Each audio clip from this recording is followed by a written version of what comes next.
Hello?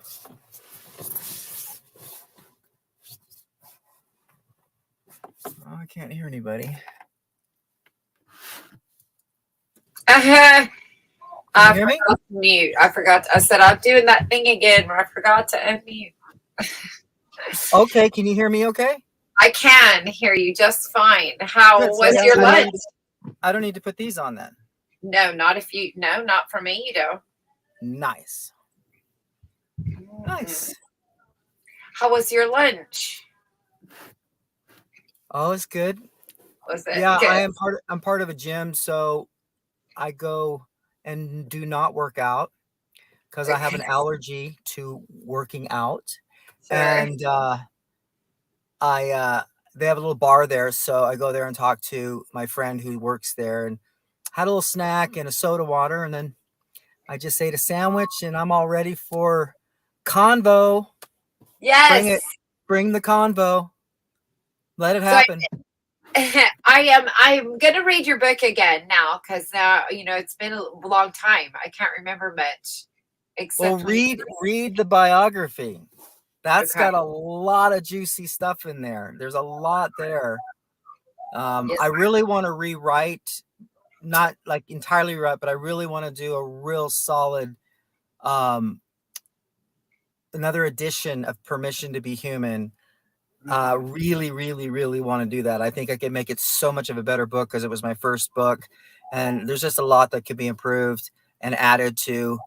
But the biography really came out just right off the press. It was just right. The whole thing was right. So I also narrate it too. So that's on the channel if you want to hear it. Yes, excellent. I love when I was a kid, I used to like to go to the libraries when I was young, the bookstores. They would oftentimes have authors come and read the books, especially for kids. And that was a free event. And oftentimes the libraries, schools, public libraries would put them on, Yeah. bookstores would put them on, and it didn't cost anything. So guess where Yeah, my mom. they have whole YouTube channels where people do that, which I think is fun. Like, you get a nice little, nice chair next to a fireplace and, some Yeah, tea, and the person reads books. They have whole channels on that. I love that. I do like audiobooks. That was an experiment I did on my channel. I was playing audiobooks just to see who'd hang out with me all day if I was just listening to audiobooks while I was Well, cleaning my that's fun. house. That's the question. Is it fun? I'm still friends with those two guys 4 years later. So obviously we had a good time laughing at ourselves. Nice. You have to, yeah. Sometimes, like when I talk about humans being monkeys, and I do that a lot, especially when I'm being, I usually do like human primate is really just scientifically accurate. But if I go the monkeys and the apes and the orangutans, I'm saying that to myself because I think it's funny, and every now and then, people are offended by it. It's like, well, look, you're going to be offended by something, but where did the sense of humor go? In this politically charged environment, it's like, stop, stop laughing about stuff, This is serious business. Animals are dying. Come on. Yeah, it's like, isn't it funny, calling people spider monkeys? I mean, it's kind of funny, I think. I could call myself a spider monkey. I think it's funny. But I don't know. This makes me think of questions to ask you. So what are do you have a handful, or do you identified specific spirit animals? Oh yeah, it's always been dolphin dragon. Dolphin dragon.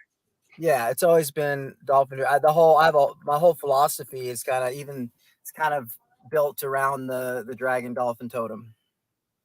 Tell me about that. What's the dragon dolphin? What does the meaning for you mean? I don't know enough about the animals specifically to know, why you identify with them. It just grew in me in my early years of the path. And the dolphin represents innocence, purity, playfulness. The dragon represents power, fire, Shakti. And it's those two balancing forces together is which makes the third element, which is, the awareness, the moment. The The, fulcrum. yeah, the dragon represents. I do have a teaching on the serpent mind. So the dragon represents the serpent mind, and the dolphin represents the playful heart. And so those two, the heart cools down the fire of the dragon. So there's I a like whole, that. there's a lot to it, but that's the general. Was there to age that you had where maybe like a dolphin was represented in your life? Did you have that at a young age?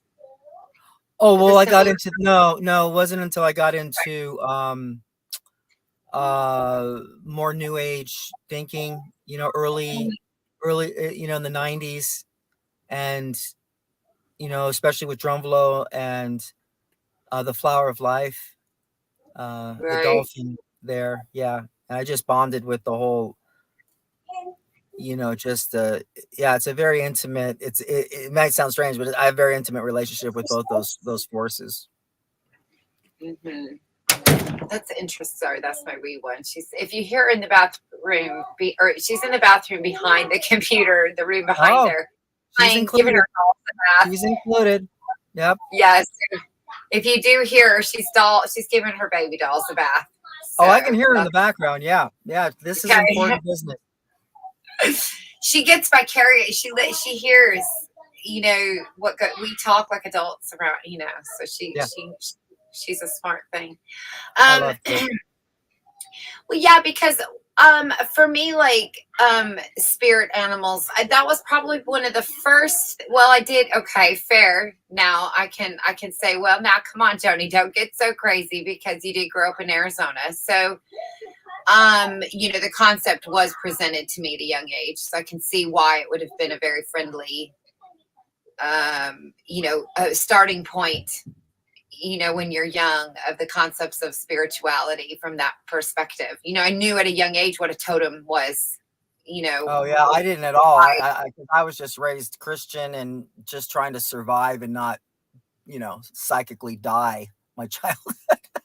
So I can't think of one.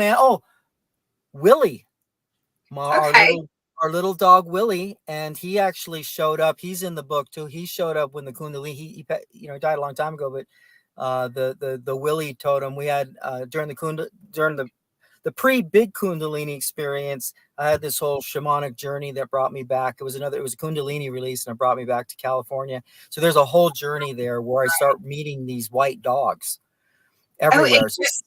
Serendipitous journey. What was coming out of the inside of me, and I was like, well, why the white dogs? And then I Willie. Because I was in a shamanic journey of my inner child, and you wouldn't believe the story. Like the story is crazy. I would, but I wouldn't. I get what you're saying. That's interesting. It was Willie. It was Willie. Yeah, it was Willie. It was Willie. Fabulous. He was my little friend. He didn't yell at me. And it's nice to have that little creature there and dogs are so great. And I love them every now and then when they get attitudes, because they have their little thing, I'm staying at a place right now where I'm at a client's house who's kind of a friend too. And I stay in her parking in her backyard. And there's a friend of hers that's staying here too. And he's staying in his vehicle, and he has a blue healer. I love these dogs. And it's just love blue healers. Like they're just everyone I've ever met is just smart and cool. But so he just, we hit it off right away. And then he pulled a toot on me the other day. Like he got a little like potty on me. And I'm like, we don't even know each other that well. And already you're tooting up on me, Oh my God, that's funny. I heard something recently. Okay, so get this. Now, this is one of those things you learn and you go, well, just never, you don't stop to think. But it shouldn't be stopped to smell the roses, and it should be stopped to think. That's what, nobody does that. Right. But anyway. Well, because thinking is bad. Apparently. Is bad. It's not spiritual. This is the serpent mind teachings, but yeah, right. It's bad. Like, don't think, Very it's like, why? Yeah. So my friend, I can't even remember how it went down because my memory doesn't work in that way. So I can't give credit where credit is due. So I just don't remember. But it was brought to my attention that dogs, it's maybe possible. I think it was an old myth, maybe is what it was, but it said that dogs are the ones that tamed man and not the other way around. And how they meant that is that we get this idea that we saw a dog and we tried to lure it with food and it snuck up on us and then we caught it and domesticated it, right? Like we do other animals. But this was suggesting that that's not true, that it was actually the dogs that became friends with the man first. The dogs offered them something first. And I thought, now, talking about the wolf, right? The wolf idea of spirituality and what the wolf represents. And I was like, man, I kind of like that. Because then I'd also learned recently that it's the birds, the frequency of the birds chirping in the morning vibrates the plants open up and the insects come out. It's the birds that open the flowers, not the flowers that draw the insects that get the birds' attention, right? And so I thought, like, singing for your supper, and I was like, I never even saw it's a beautiful idea, you know. Yeah. I mean, I think, you know, we places where there are no birds, flowers open, but Sure, fair. the poetry of the oneness and the music of life, you know, it's beautiful, you know. It's It's beautiful. interesting to think about Yeah, that way. well, what we know, I mean, what you're saying in another way, if I want to just bring it down to, you know, I mean, when the sun rises, Yeah. all of life comes to life and everybody gets busy. They're busy. Bees got things to do. Dogs got sniffy things to do and lick things, and everyone's doing stuff, you know. Flowers need to bloom. It's just activities, you know, and Yeah. everybody, especially in spring, are busy doing stuff, you know, bugs and pooping and eating, and it's just a party. And that's what happens when the sun rises. And then everybody, it's kind of funny, isn't it? And then everybody, as the sun starts to chill out, everyone just kind of gets chill, chill. And then everybody just, and then it's really cool because then it's nighttime. You know, one of the things I do in Sedona is I love the idea of the middle of the night, being out and about in the middle of the night. Like I've driven around in the middle of the night because all of the humans are sleeping.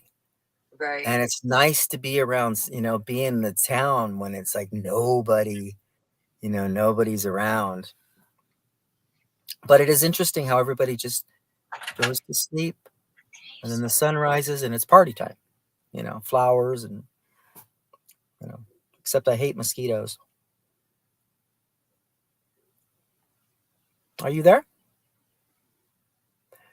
Did I lose you? I started listening. My wee one came in, and we just had to have a come to Jesus moment with her for a second because there's two other people in the house. It's not like I'm her only, you know, lifeline, and she is about to be 8 in a week. So you know, she's just doing this because she can at the moment. So okay. Know how that is. Yeah. So, tell me. Okay. So people that don't know about Sedona. So what I think that's gorgeous because there's something about, you know, we talked about that earlier. Arizona has this magic feel to it, but Sedona specifically, what is it about Sedona do you think contributes to that magical sensation you get there? Well, some people talk about vortexes and stuff, which were made up. That was made up. I forget her name, but I know somebody who knew her personally and said, yeah, she made it up. But nevertheless, you know, there's a whole thing around that. But it's the land, you know, it's like and there's something about the red dirt. It's not dirt to me. Like I could rub myself all over with red dirt and never feel dirty. There's a lot of iron in the dirt. It's like being on another planet. You're living in a painting. So for the magic of the eyes and just living in the peripheral of this painting, so it enriches the inner world profoundly. And if it's in my blood, you know, but so that's the magic. And so when people ask me about vortexes and stuff, I go, well, it's all a vortex, you know. Right. Just get out in it and feel it and sit on a rock and love and enjoy that space and great hiking. But you know, it's the tourists that, you know, it's Yeah, we got the zombie horde is here, and and they bring every, so not, of course, I don't know all the tourists, but I'm just saying, big picture, people getting on ATVs and running through the, I mean, it's just, this was a spiritual town of reflection, Right.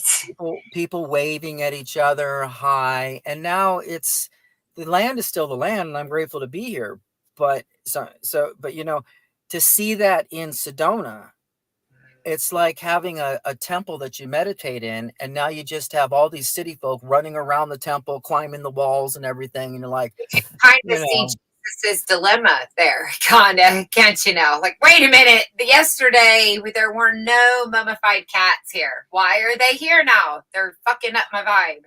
yeah, it's weird. So I love the way as somebody who's been there and knows that's an absolutely beautiful way. I love how you say it's like living in a painting. I can remember as a kid, like used to like to go out to the rocks. I have big giant holes in them, and you can stand in them. I don't remember the name, but you would know it. It's famous. The big hole in the rocks. Daddy, take me to the place with a hole in the rock. Yeah, Shaman's Cave. That's it. Yeah. And I could be the only one there. There may be, a handful of other people there. It was not a tourist type destination back then. Yeah. It was something that local people did because it was free. And, I think that's the sadness, because I loved how you said that. Like, it is something really magical about being able to disconnect from the few people. There's just a few people there. I could pretend they weren't there. I could stand in that rock like I'm the only one in the rock. I wasn't in the rock with 50 other people.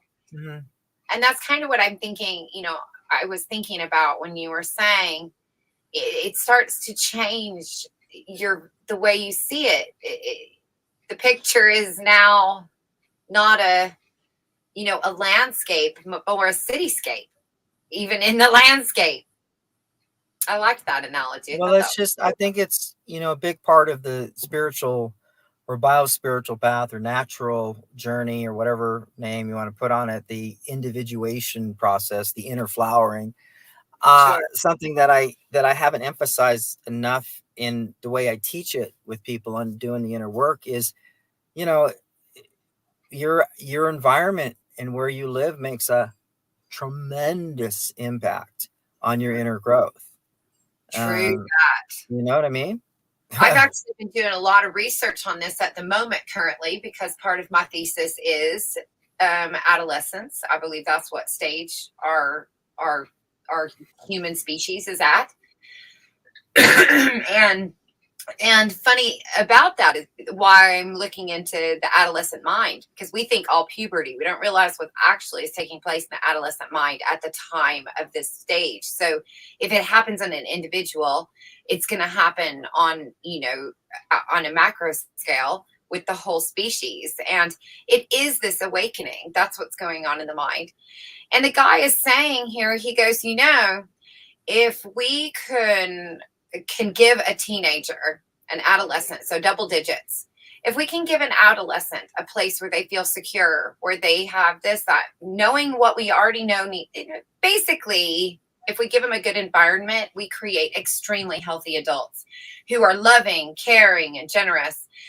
And when we don't, we have adults that struggle. And the world today, the society that we're living in, does everything possible to make sure that the kids and the teenagers and that anybody that's under 24, that their lives are so unsupportive that we equal an entire species of people who now are a mental wreck, depressed, sad.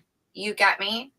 That's why I have such a big focus since day one on generational child abuse, because yes, the spiritual path is a flower inside. Mm-hmm. When you look at the art of the Buddhist, the Tibetan Buddhist, even in Hinduism, you see the lotus. Mm-hmm. This inner world can't grow if it's not secure. And so not only do we have these crazy childhoods, so it can't grow, then we're abused. And so then it's even harmed and more stunted in all these various places through our time track as we grow. So we have these different sections of in our time track that's frozen in time. Sure.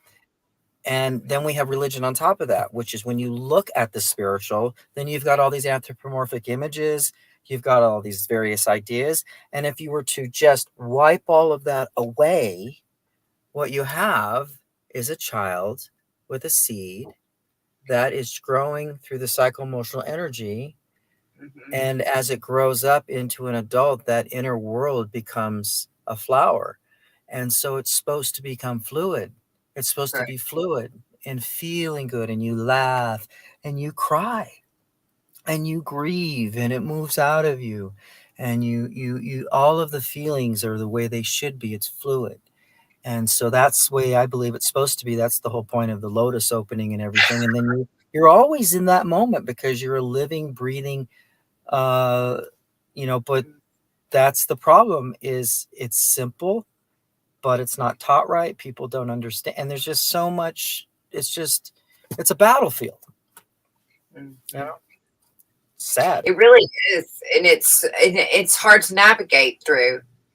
Yeah. And that, that concept of, for me, this is how it helps me every day. This idea got me happy about living again. That's what it did. Because when I understand that I'm currently a teenager, so I'm a body of Christ and Jesus is 13, okay? I'm part of the bigger body. And so now I recognize that, okay, the behaviors that I'm having are accurate for my age. And I know what the pitfalls are going to be. And I can navigate them now. The number one thing that people would say when asked if you could go back to school and change anything that anything, they would say, I wish I didn't care as much. That's the number one thing people say, because that's the age of, there's the human has 5 stages of fear that they have to conquer before the last one being the ego death. And these 5 stages go along one fear for every 2 stages of your life. So you have 10 physical stages, 2 non-physical, so 12 altogether, but 10 physical stages. And your first 2 stages have this fear, and the next 2 have this fear, and the next 2 have this fear. And the fear that you have when you're in your adolescence is the fear of rejection, the fear of alienation, the fear of being unwanted, being invisible, alienated, dissociated. Look at the language that we're using right now. Right. This is the fear that we have to conquer in our adolescent and young adult years. Here's the kicker, though. If we don't figure that out, we end up consistently full of that fear. We've never conquered it. Yeah. So when an adolescent hits that double digits, so we can use television here as a good example. So let's just say Stand By Me and The Goonies. These are just a couple of my favorite movies, so that's why I reference them a lot. Mm-hmm. But in both of them, we have double-digit kids coming into themselves, and they have to stand up and face the bully. One is, the weirdo, creepy people, and in the other one, it's the older brothers. And their own, but all of them have to face fears. The reason that these movies have this age is because that's what that is. If we don't conquer the bully, if we don't defeat the dragon, slay the dragon, if we can't kill the wolf and our rites of passage, our shaman rituals or whatever, those rituals at teen, we cannot thrive as adults. So if this entire world is in its adolescent stage and it doesn't realize that we can say no to the abusive parent, they have no control. I can walk right out the door. What are they going to do? Kill me? Right? But we don't get that until we get double digits. We don't get that until we hit puberty and our bodies start to get bigger. We start to feel bigger. We start to get as tall as the biggest kid. Now suddenly dad isn't as big as he used to be, or mom, or whatever, Whoops. And this concept contributes to the ultimate no. The one time you say, no, you're not going to take, One-eyed Willie's gold.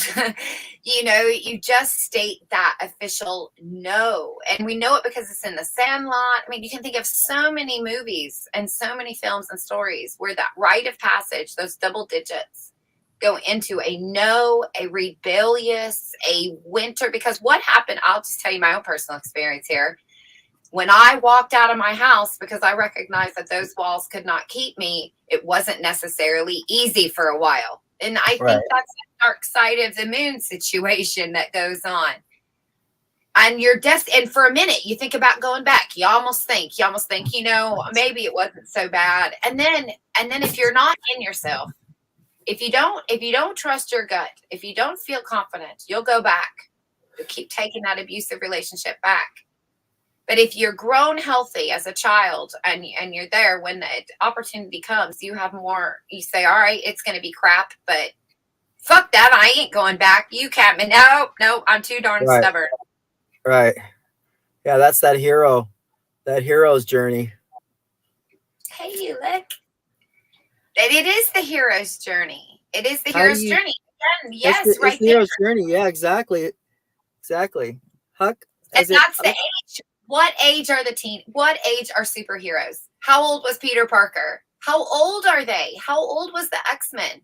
We have to look at the ages that we are when we have these representations, right? Interestingly enough, that 33, the 13, all of these things, these are specific developmental stages in a human's life.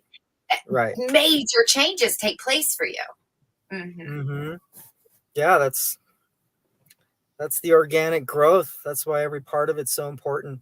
That's why you have to retrieve it, do the shaman's journey, soul retrieval, and not let that remain. I've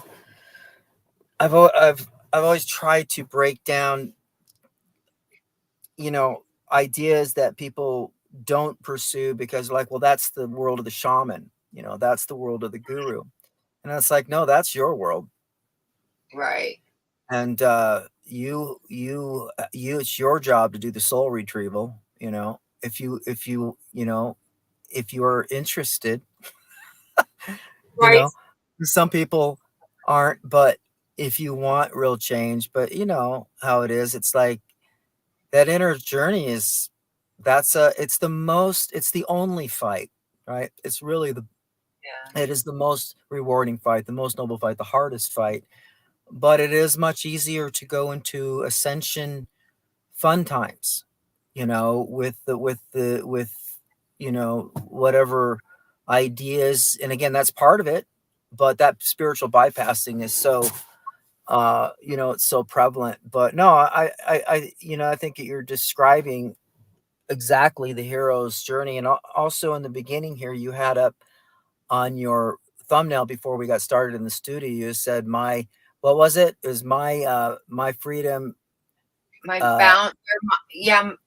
boundaries are where I end and the world begins. Yeah.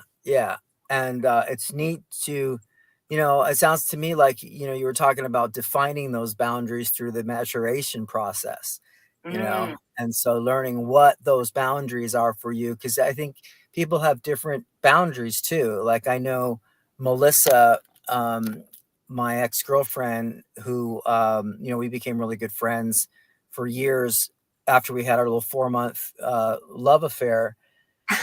and she's very, very big adventurous, through hiker, and she can absorb so many things in other people. Like it's almost like she's more like a happy bubble you can get trapped in if you're not careful. You know what I mean? Like, but yet she has real clear boundaries. But it's very interesting the way her boundaries are as well. Like it's kind of hard to explain, but she can kind of, whereas someone would typically like pull back, right? If you're sharing a problem with them, she'll move in curiosity and want to know more, wow, what, and, and just be right there because she's naturally curious. Like she's not trying to fix you. She's not on therapy time now. You know what I mean? Like she's naturally, and she'll be really curious about, you know, what the pain is and everything. But she's also evolved. I've also noticed, you know, last time I saw her, she has been changing. So she's in the moment. But anyway, yeah, I've just noticed too that, you know, then there is the basic, you know, the basic boundaries, which is don't tread on me, you know, don't tread Right. on me. No, I do, don't be see boundaries. disrespectful. Huh? I think on when it comes to boundaries, I do believe that boundaries have been programmed out of us so that our boundaries Mm, are extremely narrow. I think that happened just by having babies in hospitals. I mean, we can mm, just go back from there another 100 years and 100 years, but yeah. hang on just a second, please. Do your mom thing. Put the camera on. Show everybody.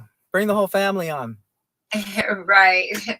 I actually don't like her being on camera as much. I try to keep her off of cameras as much as Yeah. possible. I do try to keep her. She knows it's there, but we're not high tech, so we don't Yeah. really have it in the house other than this. Yeah. You know, you got to do you, man. And don't allow people in your life who are not allowing you to do you. Yeah, the boundaries. So I think boundaries come with, again, more of that. I have to say, the know thyself. And that Yeah. comes from sitting in those moments and recognizing why this, because I'll tell you, this is going to sound very vulgar, but this is just a fact, Jack. So when I was sitting there and everyone was all crazy, not at first with the COVID, but when it became very apparent that they were pushing something, they were very, I was like, I've been on dates with guys like this. Okay. This is what this Careful. means to me. Careful. It's YouTube. So just putting Right. the reminder out there. Now, I'm in No, they're parable. freaks about it, but it's your channel. I'm just. Yeah, they go, but you know, I know Voldemort. But yeah, they were. So I would say, like, the last time I remember feeling like this. So I sat in the moment of how it made me feel when I would hear certain you know things being said on TV or in the Right. news or research. I go, that feels like a guy's hand on my leg. Wow. Yeah. You know, Right. like that's how creepy that moment felt for me. It just Yeah. felt Wow. overstretching of boundaries, like to the point where I'm really uncomfortable now. Yeah. Right. So it's not just, you know, you rub your arm against mine, but now your hands on my leg. Right. And, Yeah. and because that's how that felt. You wanted me to have that so bad. And that just felt like a crossing of boundaries. Yeah. And I was shocked at how many people still allowed themselves to be boundary crossed. And another thing here is, you know, I actually went to a Christian university, Zzenn. I have a minor in Bible, believe it or not. Not that I could do anything with it, nor could I even remember it. But nonetheless, I was there playing in that playground once.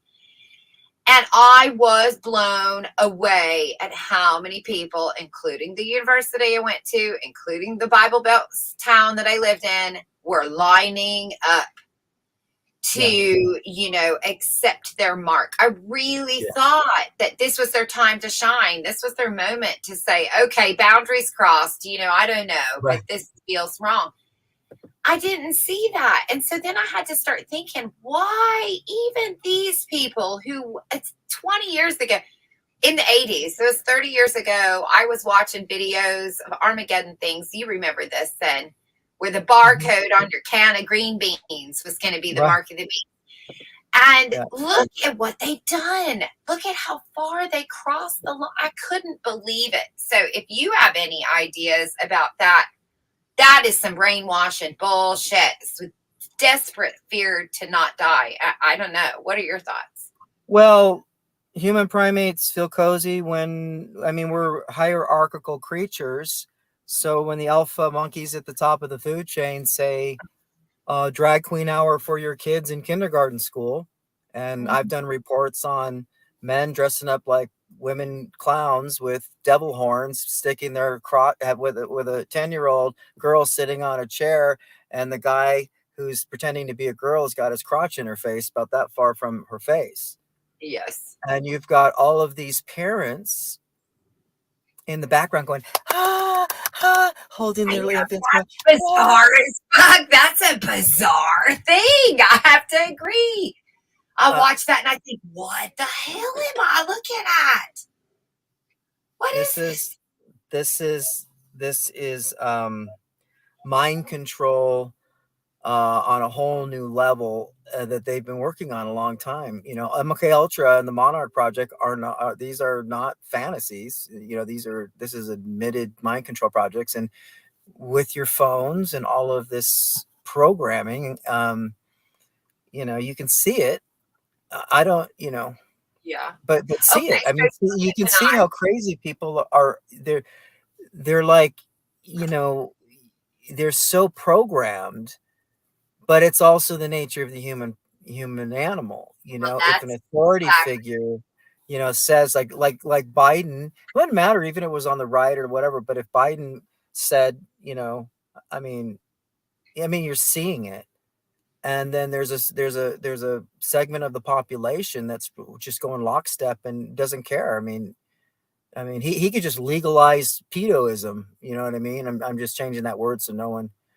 You want to ask any I'm just questions? asking it. There's Eunuch? like 5 people watching, but nobody's really chatting, which isn't uncommon for me. So, You know what? Wait a minute. I don't know who's who, because Ulick is me at the moment. Eulick says, "Hey, Joanie and Zzenn." So that's Okay, not that's you, is it? Ulick. No, that's him. But he's letting me use his channel. So when I type in there, it's going under his name. I would have to go over to my other device. And so, But you're saying, "Hey, Joanie and Zzenn." right. Like, No, who are you that's him. talking? He's come in on his YouTube as Oh, himself. so you But and on the him are screen under the same card, it name. says I'm him on StreamYards. So he's typing on this phone from YouTube in the Okay, chat. great. So like you have to make everything more confusing, I huh? know, You're talking sorry. about mind control and drag queen hour, and here you go with weirdness. Just kidding. No, well, it's trying to navigate to old people I'm trying just to kidding. navigate YouTube is what it is. Oh no, Because I'm if just I was goofing off. more, I'd have all kinds of bells and whistles and stuff. And I had a friend from a long time ago that had uploaded and made videos for me, and all those little clips that I played, those were all made from me years ago from a friend I don't talk to anymore.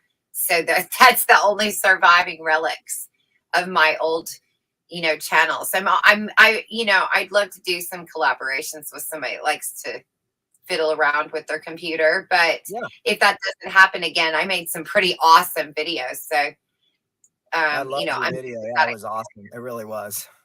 Yeah, It was a some of great my others, selection I of wish I music had them too. all. I had Dick Pic Fatality, where I had like a scene from like an Asian film, and then I had it dubbed that they were talking about the guy sending them dick pics, and then they like karate chop their faces off. It was great, and it was all done in like knockout, like Mortal Kombat style. It Right. was beautiful.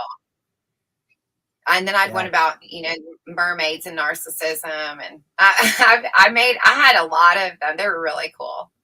You know what I was Oh just well. thinking of, going back to the idea, the whole mind control thing. I mean, when you go back, look at the Nazi Germany, which is really just a small example of the genocidal practices of humanity throughout history. I mean, that and cannibalism is very common for humans.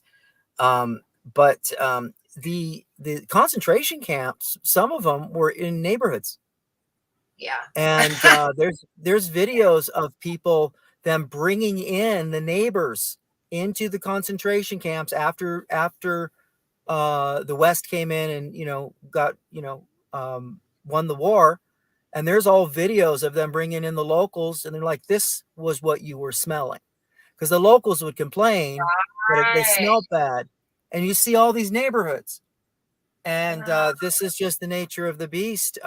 This is why this is why we have religions that teach. I mean, it's crazy time, folks. Okay, and I know it's offensive people when I talk about religion, but invisible people Get that attention. Mhm. yeah, that live in in invisible land and all this stuff. I'm not going to get into various stories, but people make buildings for their invisible friends, and you look at this whole thing, you go, oh my god, like this really is like the land of zombies on some level, and then all it requires is to apply that to the political scene, which is what we're seeing in full bloom, cult programming in the political scene.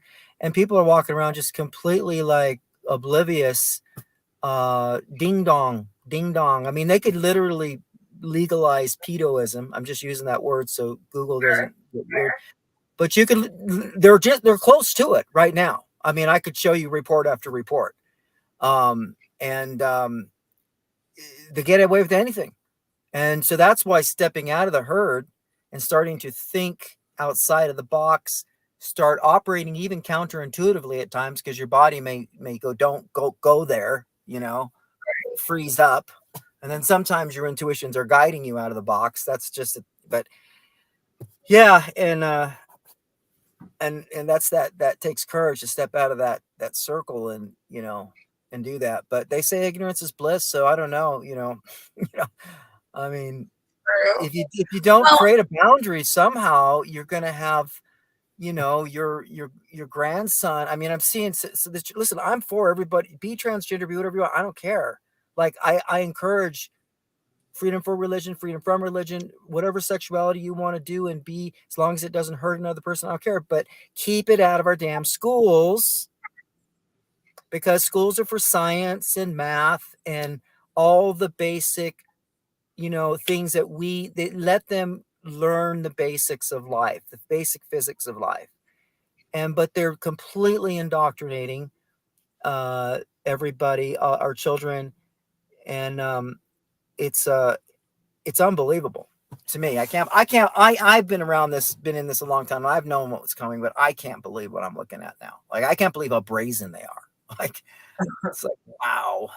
Well, I think two thoughts. One, that's part generational, generational genetic thing, poisonings that have been done over the years, generationally through the industrial age. So for the last 200 years, and we're seeing the effects of that today. We're also, again, so Ulick is my bestie, and we disagree on one thing here, because I'm still not totally convinced. He says that yes, the global elites, if that's the definition we'll use, or term we'll use, they know that we're adolescents and they're controlling that, right? Mm-hmm. So if they know as a species, they know the cycle that I'm telling you, then they absolutely know how we'll react as teenagers, and I can see that all over the place.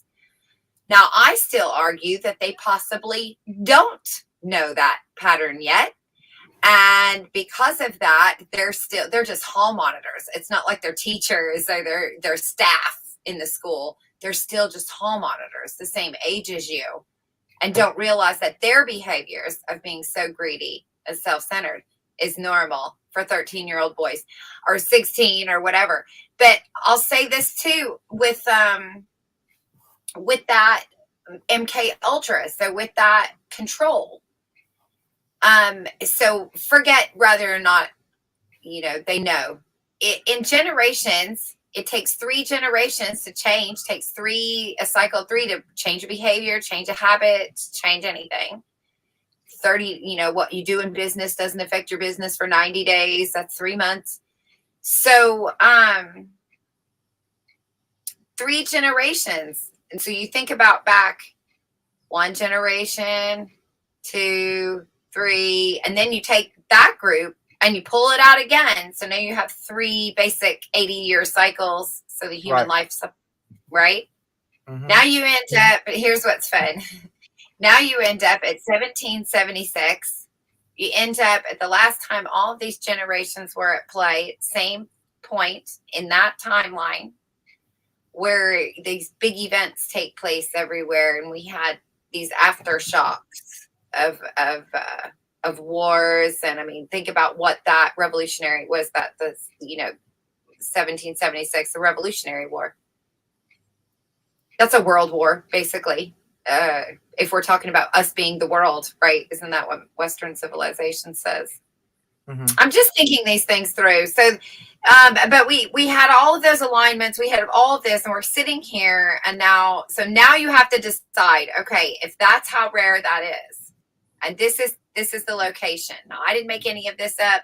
All of this is true. We are, this generation is here. That's what everybody agrees on. So by mass, that can be a form of control. Poisoning. I say all along they have Munchausen. They want to poison me to make me better. They want to get praise and admiration. Narcissists love pats on the backs and attaboys. That's why they give themselves trophies and things. Like recognition and validation. And they have to feel like they're doing a good thing. So they donate. But they only donate because are you talking about the elite? Anybody that's got more money than they need. Oh, okay. You know, you can put that, because I'll argue that even rich people, I'll argue, I'll debate that every rich person is an asshole. To a degree. Yes. I think there's a cutoff of what we can define as rich, but if you get above this pay level, you can't be there without being an asshole, period. You just can't. There's no way you can. When that line does not get crossed with niceness, you'll never keep your money that way. You know, would you debate? Would you argue that, or would you agree with that? Well, you know, I don't know each rich person, so, you know, I think there's, you know, let's just say a celebrity. That's a blanket statement. You know what I mean? Like, I can't know that. There's a lot of good people I know that have a lot of money. And I'm not saying they're not good people. Huh? They're still assholes. I have family with money, and they're good people. They're very good people. I don't have an experience of rich assholes. Here's what I know, though. Anybody that has a business that's a cutthroat, this behavior here, this adolescent, teenage werewolf behavior, where we're all trying to, our human being side, where we have the millennials. That's what I call them. That's not millennial. If you're a millennial, can't take offense to that. That's you. But if you're a millennial, then you're a me. That's different. Well, I think what it's making me think about is, you know, human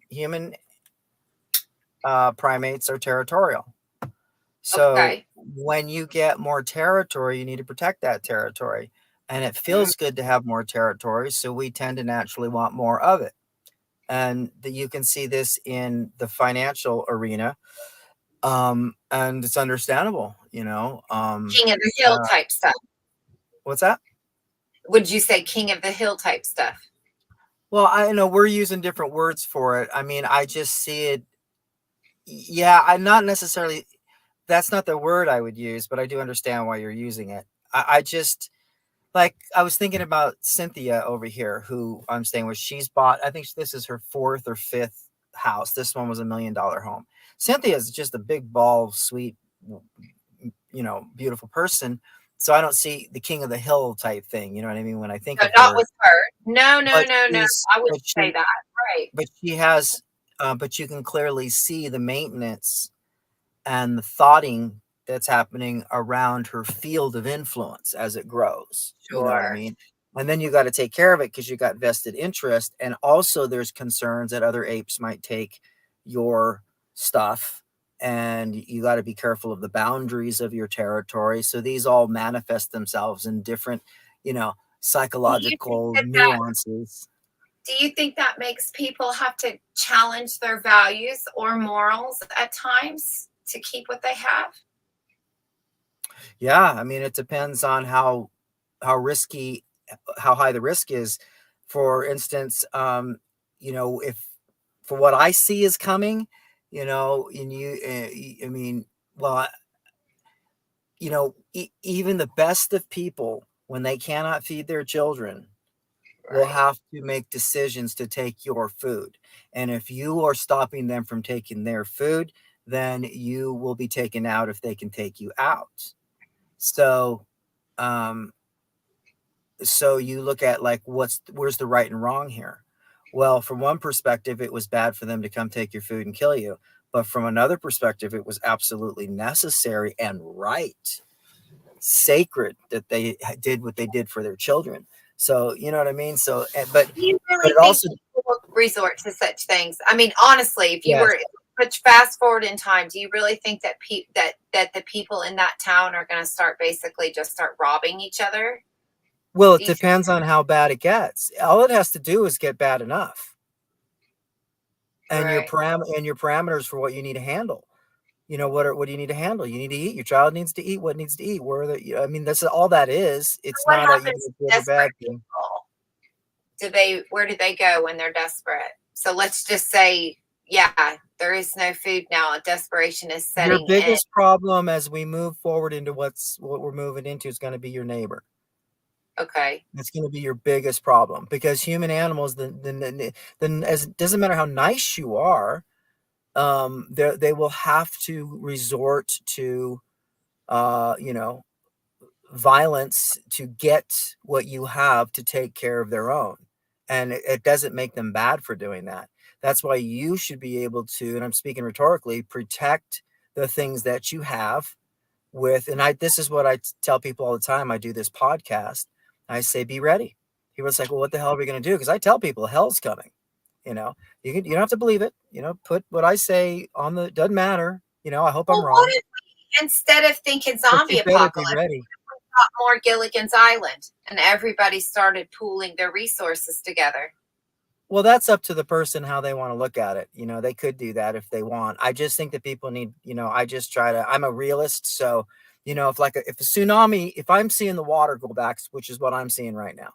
Right. And Okay. I'm Yeah. telling people, I'm telling on the beach, I'm like going, get off the beach. And they're like, dude, you're crazy. You're a crazy man. And I'm like, I know, I look crazy. Look at my eyes. It's like, get the fuck off the beach. And I try to tell them why. They're like, yeah, but everybody says that a tsunami's coming. They've been saying that forever. I'm like, no, actually, China just told their entire country that they're at war with the United States, and they just built 100 new nuclear silos. They go, where'd you hear that? I go, I can show you like 8 sources from different parts of the world that's not mainstream, and I can show you a whole list of things that are going on in the world that are not being put on mainstream, because mainstream is only speaking the narrative, which is white people are bad and transgender is good and blah blah blah blah blah, blah all that stuff, right? But you can go, like when I do the reports, I don't just go. I go to Drudge. I will go to some American news, but I'll go to the AP, I'll go to Reuters, I'll go to Chinese newspapers, I'll go to Russian newspapers. So, you get a very good idea, a big picture, a very clear picture of what's going on, which is it's Right. not being promoted on the 99% media. And I'm like going, folks, get off the beach. But I understand, but what are you going to do? So, I'm prepped up. I'm ready. I just do what I can Find it. because it's This crazy. is just me. And I know I'm a Debbie Downer in real life. I know that I'm a negative thinker. I'm Oh, you not. can't be a Debbie Downer. You're too fun to be a downer. Even if you were in the downer mode, you got to be fun. Fair. But I just can't. I refuse. I'm being stubborn here, Zzenn. I refuse to believe that we will be that people would like that, like these nice, sweet people will just suddenly become monsters. I just don't want to believe that. And I'm I going to show you. know I'm going to show you something. world. I want you to remember this moment. And those of you that Okay. are watching, okay? I want you to remember this moment, okay? Homo non sapiens. What is this? Now, Is this a good book? I might want this. go get this book. Okay. Read this book and come back and have a live stream with me. Okay. Understand the nature of the human animal. When it comes to law, when it comes to religion, when it comes to science, it's a horror. All right. Right. Wait a minute. This is my thesis. Because Okay. what you're saying is exactly that. That's human nature to attack each other. Well, You know what I know about my enemy is that my enemy expects me to do something. If I don't do it, I stand a good chance of getting away. If I do the opposite, oops, hang on.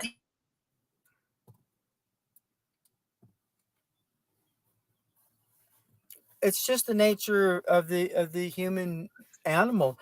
We like to look at the light side. We like to look at the goodness, and that's typically the Disneyland version.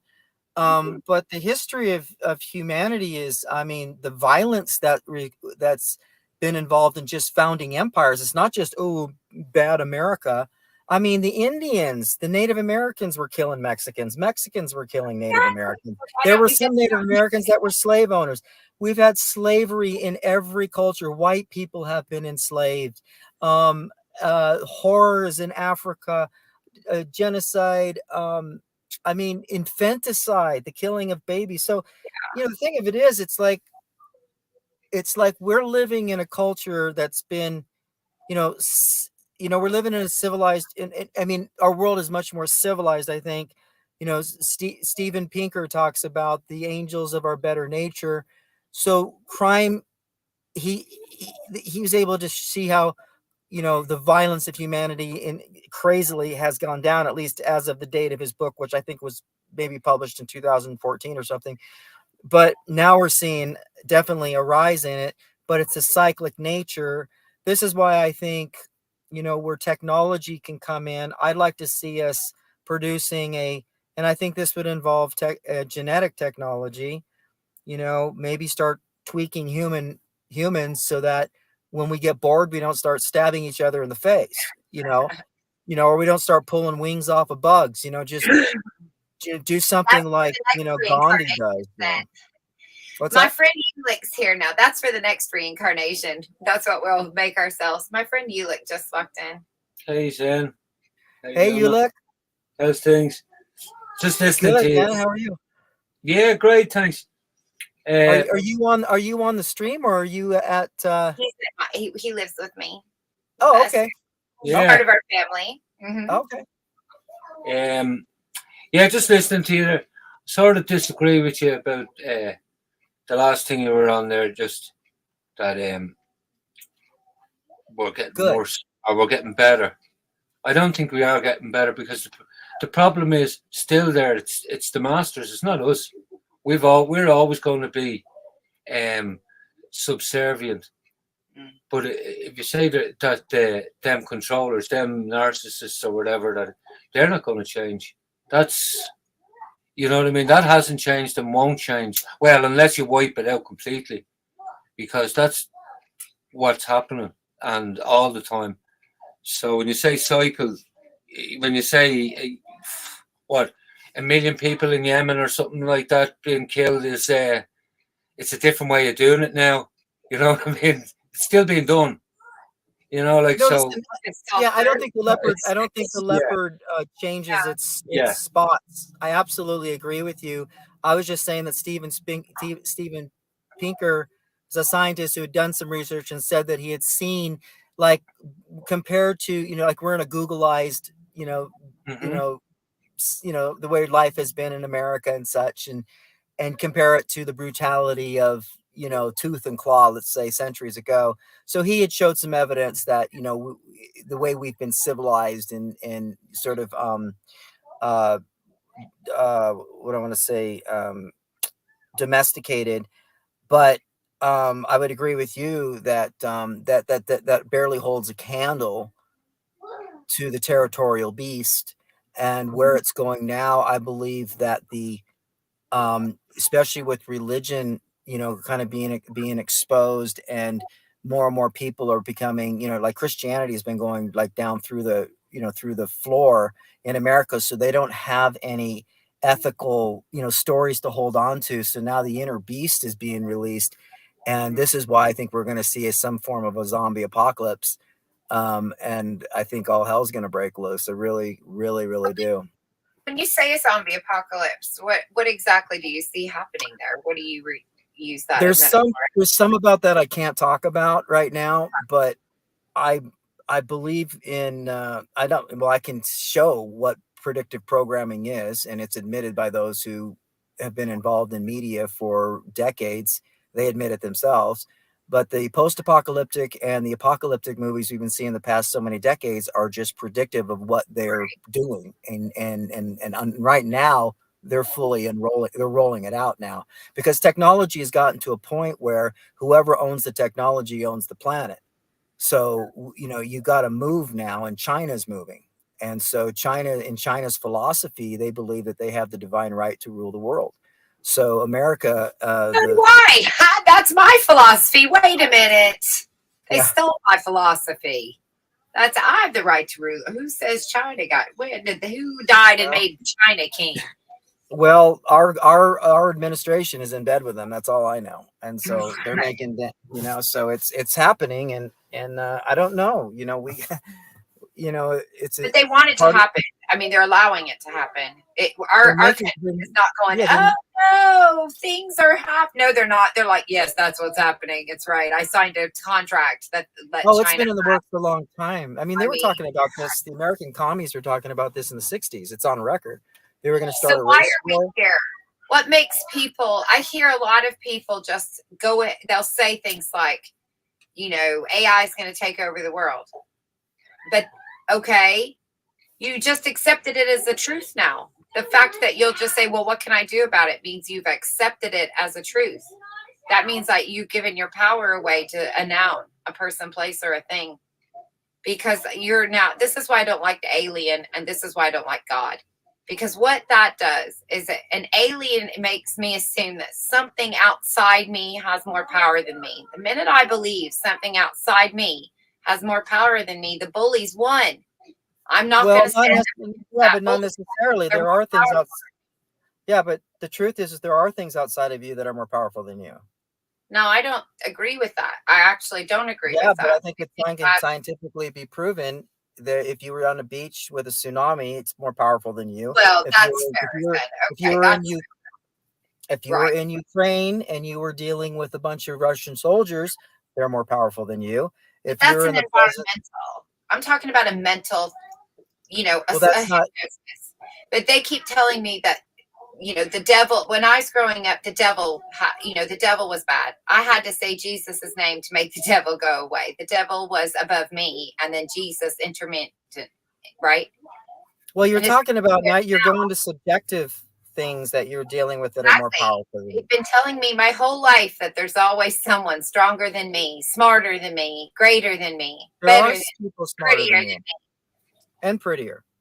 There are people more handsome than me, more smarter than me, more stronger than me. I don't agree with that. I'm the most beautiful, smartest bitch in the planet, right? I get you. I get you. But it's that thing that I think realizing your limits is part of maturity. I know that I'm not as attractive as I was when I was younger.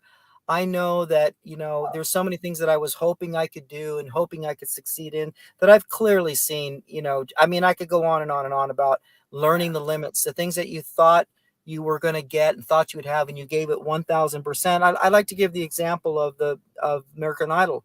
You have hundreds of thousands that people, that each one of them think it's their dream to make American Idol. They've gotten synchronicities as soon as they stepped onto the path. So many wonderful things have happened.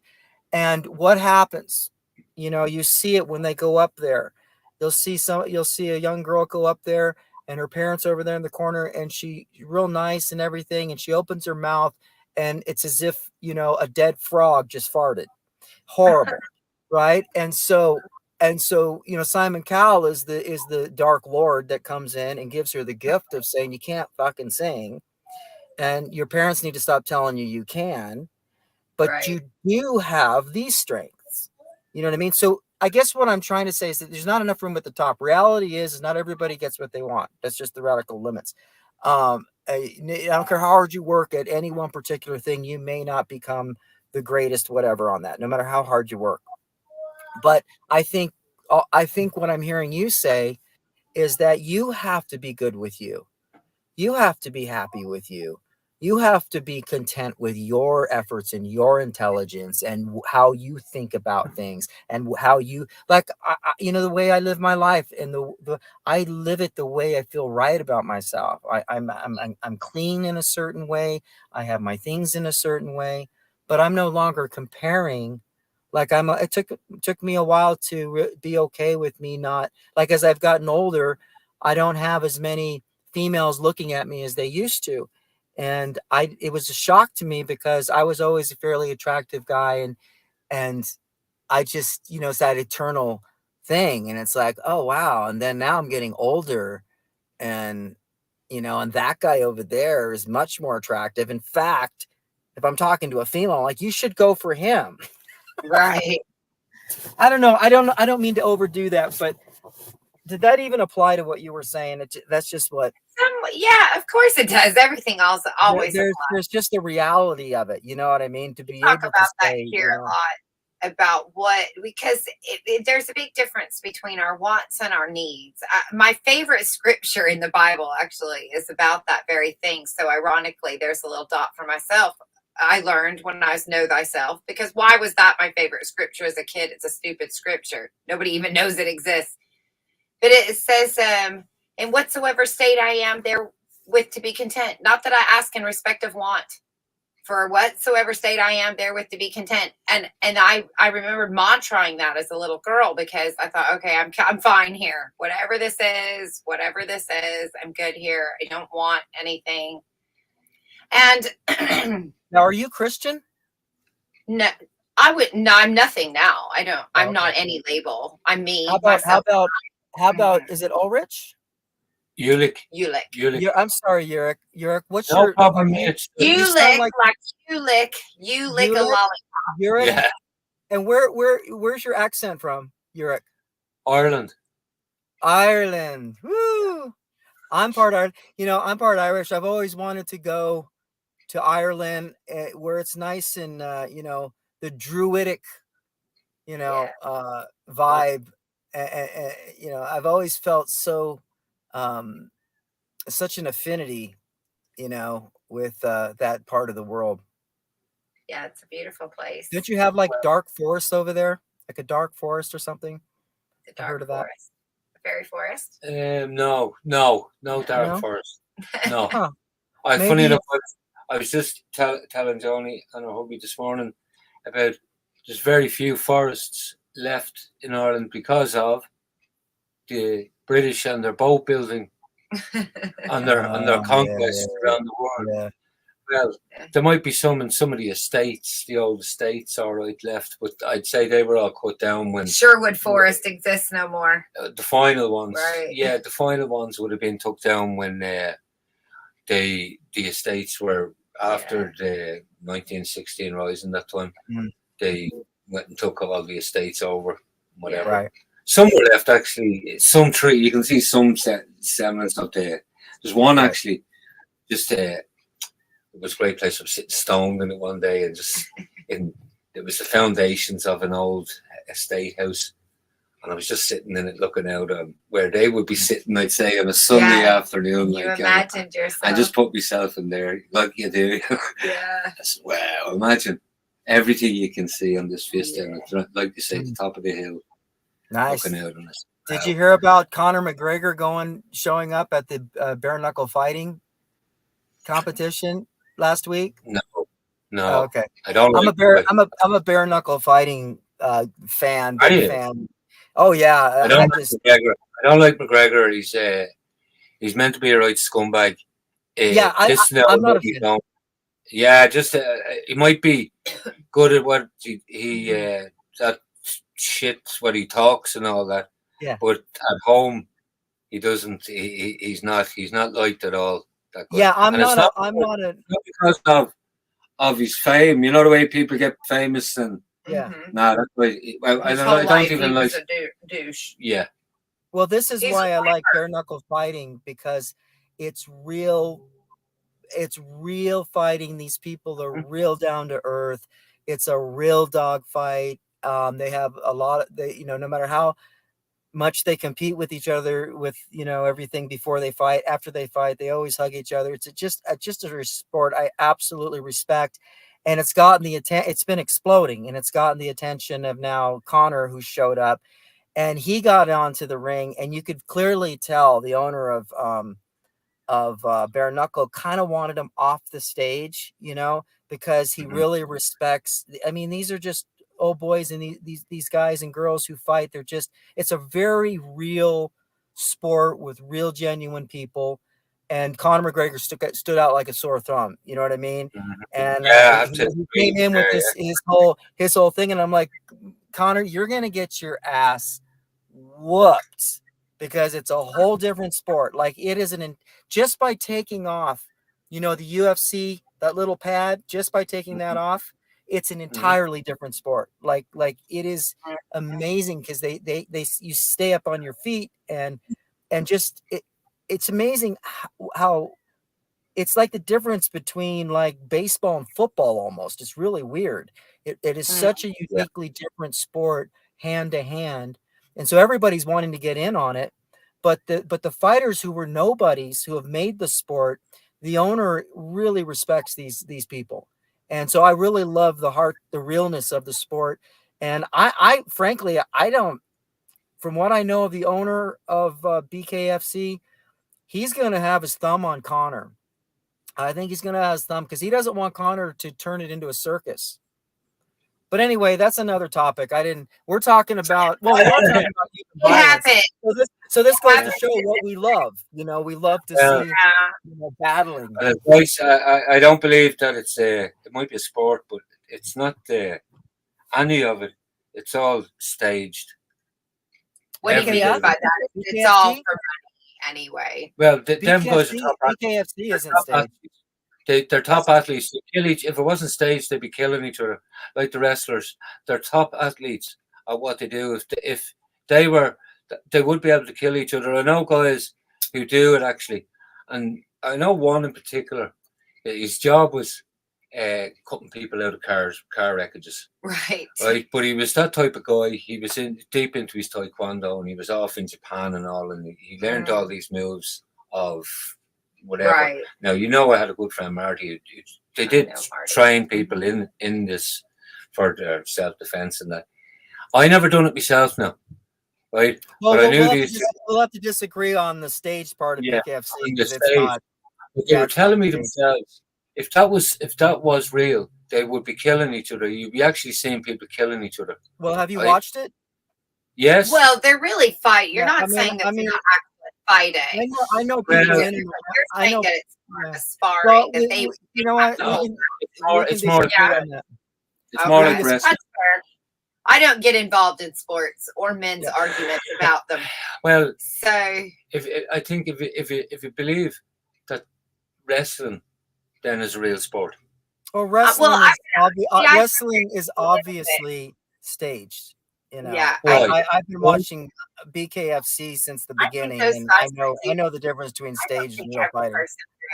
That's fair. But what I'm saying is they're top professionals. They're very good. They have a manager. They all have a manager. They're managed. They wouldn't go anywhere without their manager. It's all staged. They're all like the boxing. They're all brilliant at what they do. I'm not saying that they don't. You know what I mean? But would you say? And that's why I say I'm nothing against sport. I'm not. I wasn't like. I mean, I had to take that decision myself from soccer, right? I mean, no bigger fan of soccer, and to see how stage managed that was, I says, I can't believe that it's just one. They're still playing. He's not saying that they're. He's not comparing it to. It doesn't matter. That's insane. He's saying they really are athletes. It doesn't matter that they're managed in a way. They're top athletes. That Yeah. But it is a business. I just have great respect for these guys, and I know how much they bleed.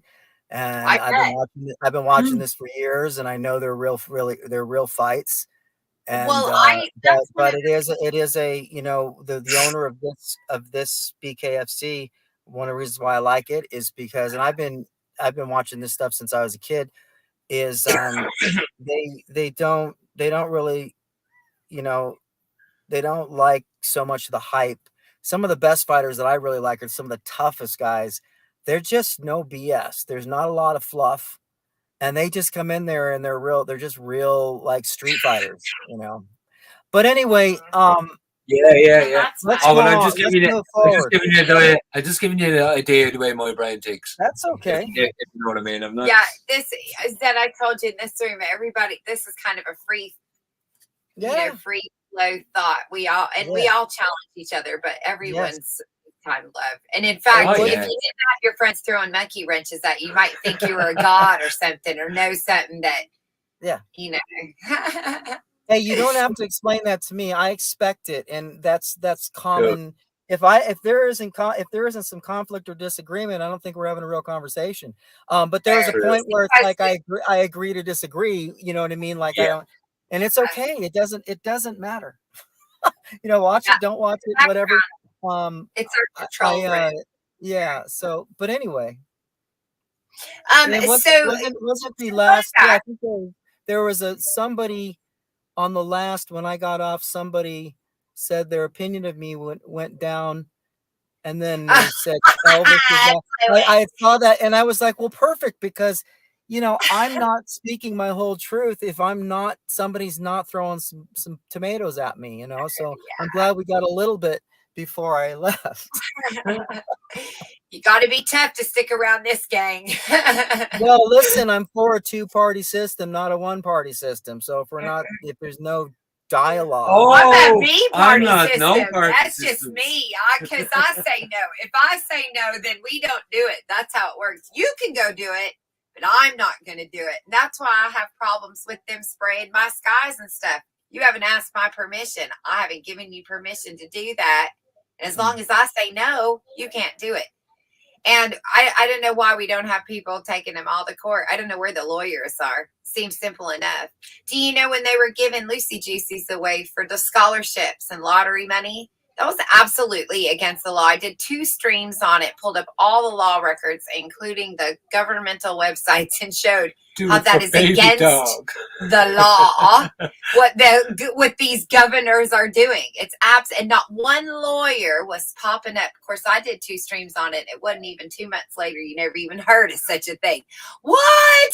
So clearly some lawyer caught on and said, wait a minute, we can't keep doing this. This is going to be bad, Right. It's funny. But yeah, so the world's gone mad. I have to try to stay positive, because I want us to try to think that, so what? They programmed some. Is it too late? I mean, sure it is. Maybe. Well, I don't know. Yeah, I mean, look, it's like this. It's all how you look at it. A tsunami's coming. Pack your shit up and get off the beach. Yeah. Some people are sitting around going, "Oh, is it too late?" And we get into it's like, look, it was too late yesterday. Well, yeah, and they get into. I mean, on my podcast, I tell everybody, I go before I get off the podcast, I said, make sure you're prepped up, not tomorrow, but before this podcast started. I want you to time travel your ass before the podcast. That's what I'm trying to tell you. And the reality of it is people don't want to think that, it's like until the tornado hits your house, it's always going to hit everybody else's house. And then that's when the Jesus moment comes out, and the existential, why didn't you protect us? Or thank you, Jesus, for not, annihilating our, taking our car off, but only allowed the devil to take it. It's crazy thinking, but I'm saying, yeah, you need to put your energy into prep. You see my point? Like, we could sit around and freak out about the tsunami, right? But why don't you put your energy into getting food, getting water, getting transportation, getting ready, all of the worst case scenarios, and then you can relax. And that's what I tell everybody, because you accept what you cannot change and change what you can, and function in that way. Okay, beautiful. Did you have something you wanted to say first? No, I just want to say hello to Lyda. Hey, Lai. Yeah, and this is a really good point.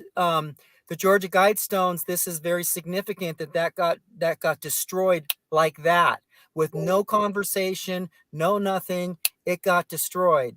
And that was a very key moment. That should have told everybody. And those of us who were in the know, we knew, oh, yeah, this is going down. It's already happened. And they just, that's what I told people.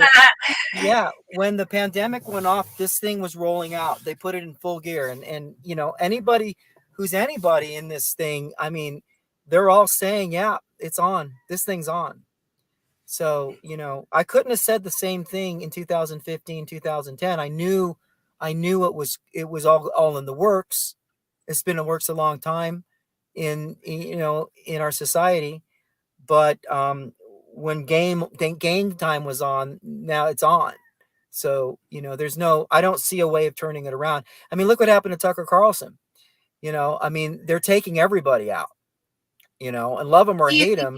I mean, he was one of the few. He was the only. necessarily. What's that? I don't know about the Tucker Carlson thing, because I know how those people work, and if he might have been taken out, but he was already prepared to go. I don't know that I believe that story that, they're gonna, I don't know. It caused a lot of attention, negative publicity. Do you know what he was? Do you know what he was talking about? Do you know what he was talking about before he got? But why? Why do it right then? What was he talking about? Oh, he's talking about everything you're not supposed to be talking about. He was talking about the Hunter Biden thing. He was talking about the fact that Ukraine is not winning the war. He was talking about what did they gain by firing him? What's that? What did they gain by firing him? They're trying to shut him up. But he's just going to get louder because he's been fired. He can well, actually, no, they're actually trying to destroy him. There's a whole thing going on right now, and he's having to actually, now they're looking at a major legal war between him and Fox. Now they're going after him. They're going after the juggler. They want to shut him up. They're shutting everybody up as much as they can. What was he saying? Why do you want me to say it? Like Assange. I could send you a list. I'm not gonna, but I can tell you. No, I'm not being argumentative. I'm actually asking, why do they want me to know these things? Is Fox disappearing into the? Is Fox going to disappear into the sand? Ooh, that's a good question. Is it going to go down a foxhole? Just like the Ghislaine Maxwell incident, and not the daughter. The father, he went overboard too, remember? And that's what's happening there. That's all. The same way as Twitter going down. Rats leaving the sinking ship, right? They're there to do a job. Propaganda, Tucker, the whole lot of them. There's both sides. You said something there about you believe in the two-party system. There's no party system. There's only them and us, the plebs. You know what I mean? Yeah, they're only again for something bigger, right? So on the lower end of it, I think it's just our to make us believe it's a two-party system on the lower level. Yeah, I know, but all of it's stage managed. Yeah, that's why the news media. If you heard Roy Wood Jr., look at his speech to the script writers there last week or the week before, with Joe Biden sitting there. Have a listen to that. That was a bit of journalism. But he's only a comedian, right? He roasted them all. Every one of them fucking journalists. Every one of them. You know what I mean? What they all are. You know what I mean? So that's what I say. Smiling wave. There's none of them. They all have they're all up to their fucking throats. Yeah. But Tucker, in my opinion, he was the only one in media that was, talking about the stuff that they were suppressing, and so I knew they were gonna take him out, and so now they're pulling out all these videos of him saying stuff like just joking about a female, while they're working on that didn't work. We've got the last guy voted president that tried that thing, so that's not gonna work. And it's hilarious, but he was. He was talking about some serious stuff that they're squashing everywhere with the vaccine and everything. I mean, he was bringing it all out there, the only voice, and now on the big mainstream. And so Fox is pretty much now the 99% leftist media is now taking over Fox, and so so they're now. I think now Fox is doing some legal thing where he can't go with any other networks. He's gotten like $100 million offers from other networks. And now there's some legal thing where they're saying that he can't, until he completes his contract up to 2025, that he can't go, with any other, is this to do with the tapes from January 6th? It's not just that, but yeah, that was another one where he showed the tapes where the police officers peacefully walking along with everybody else. They let them all in. I mean, look at. Well, he showed them, but does he own them? He owned them. Red tape sent to him, or what he sent to Fox News? I think he just showed it, and he showed it, and he exposed it, and everyone got to see it. It wasn't what they were showing. Yeah. And look, the minute they said that this is a day that will live with infamy. We haven't had anything like this since Pearl Harbor. I mean, come on. Really? And we got Black Lives Matter burning half the country down, and we got this. You know, I mean, I don't even want to start, but it's so obvious to me. And so anybody, look, you know, I can't even have a news thing on YouTube because they shut me down. I tried twice to talk the way I talk. They shut me down, so I have to be on public radio. You know, and luckily they're keeping me on there, but Well, YouTube won't even let me open my mouth about any of this. And there's Yeah.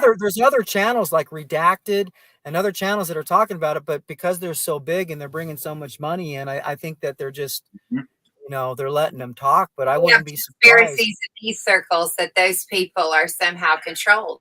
Because again, how come they're allowed to say COVID, but I'm not? COVID. Can I just say, on the far end of the spectrum, where us little truthers are speaking, we even have these trolls coming in and doing it deliberately as well for the last 3 years. We're starting to notice that we can't have a serious discussion with these coming in. We're wondering, you know what I mean? And we're starting now, and it's very obvious what's going on.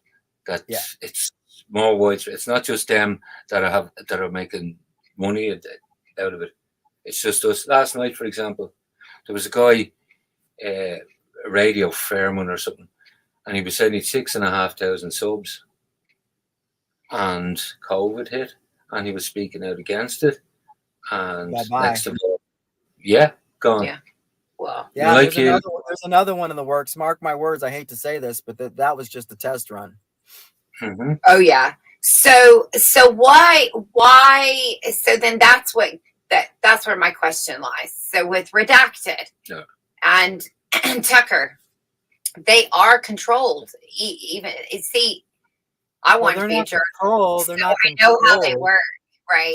Tucker's giving them the finger. He's not. I'm not going to be controlled. And right. But they control their. And platform. I hope that's the case. I hope he doesn't turn into a Mel Gibson.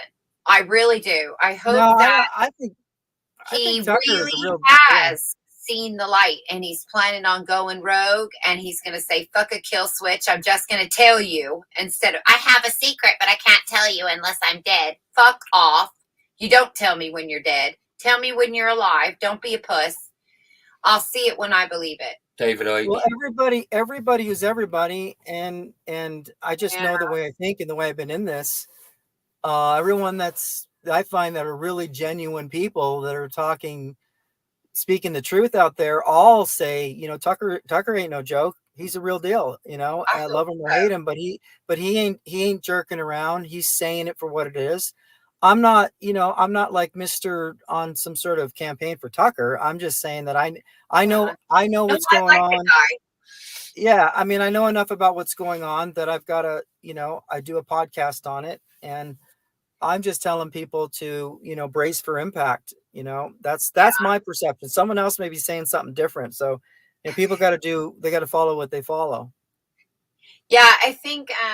Well, if we all keep on screaming doomsday, it is going to happen. That's what we're just trying to say, you know. Well, I don't. I think whether we say it or not, it's going to happen. Yeah. Like it's like COVID. We say COVID. There was never any COVID.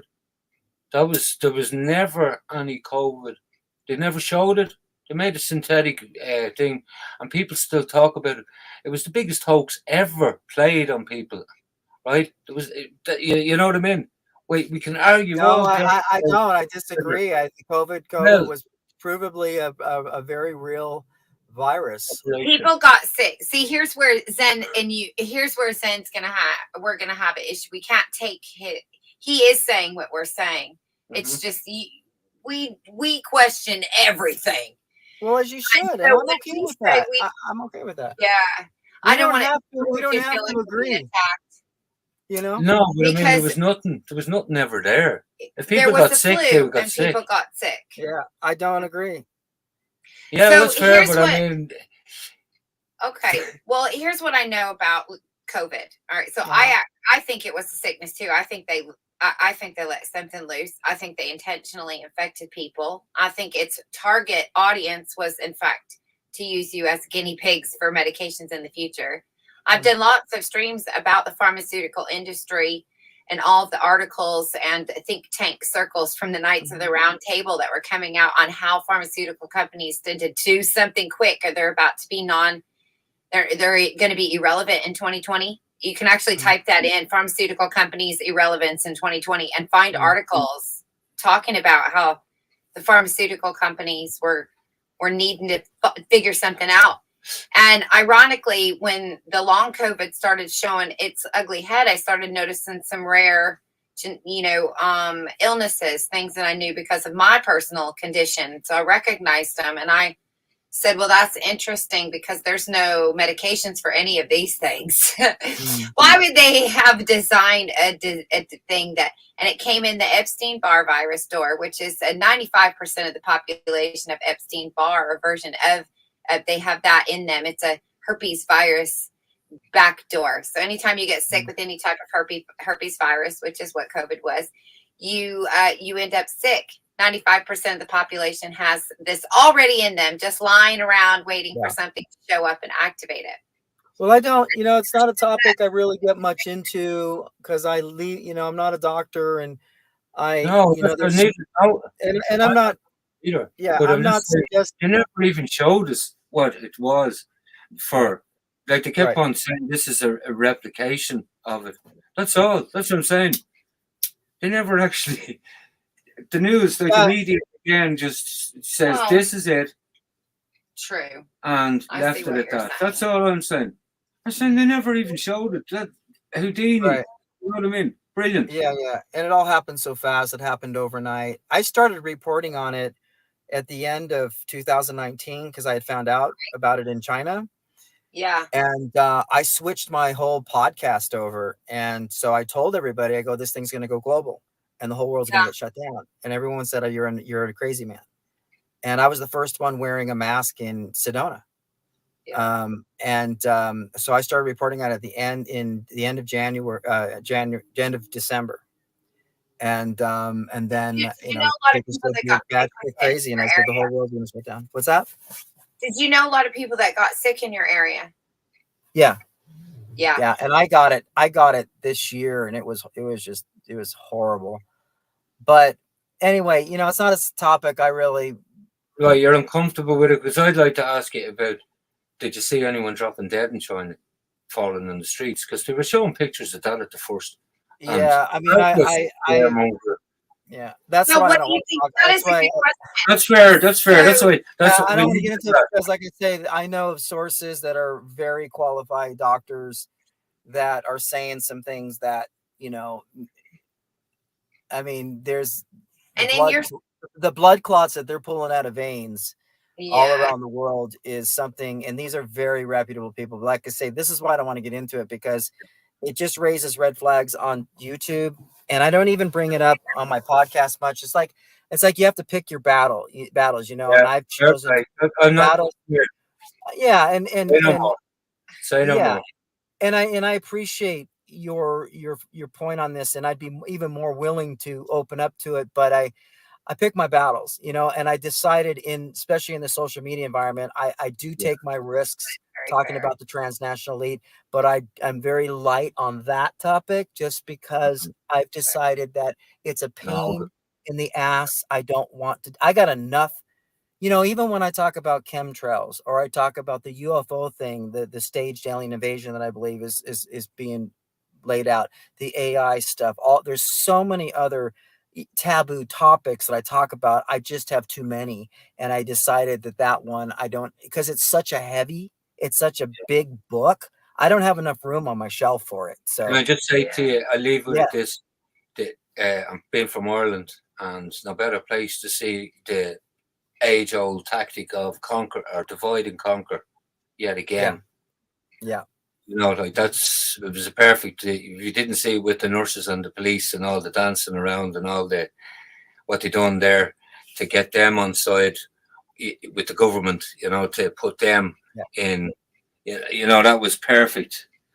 Did you notice that? Yeah. You know what I mean? Like, that's again. Well, it was the clear that tactics of- everybody was getting a different experience. Yeah. Australia was experiencing one thing, China was experiencing one thing, this place, and then they, you know, UK was having their thing. You couldn't even go but a roundabout, and so they clearly had a different idea. And it reminded me of a show I saw, an episode of Vice. I was on that Vice TV, ironically, that's just gone away.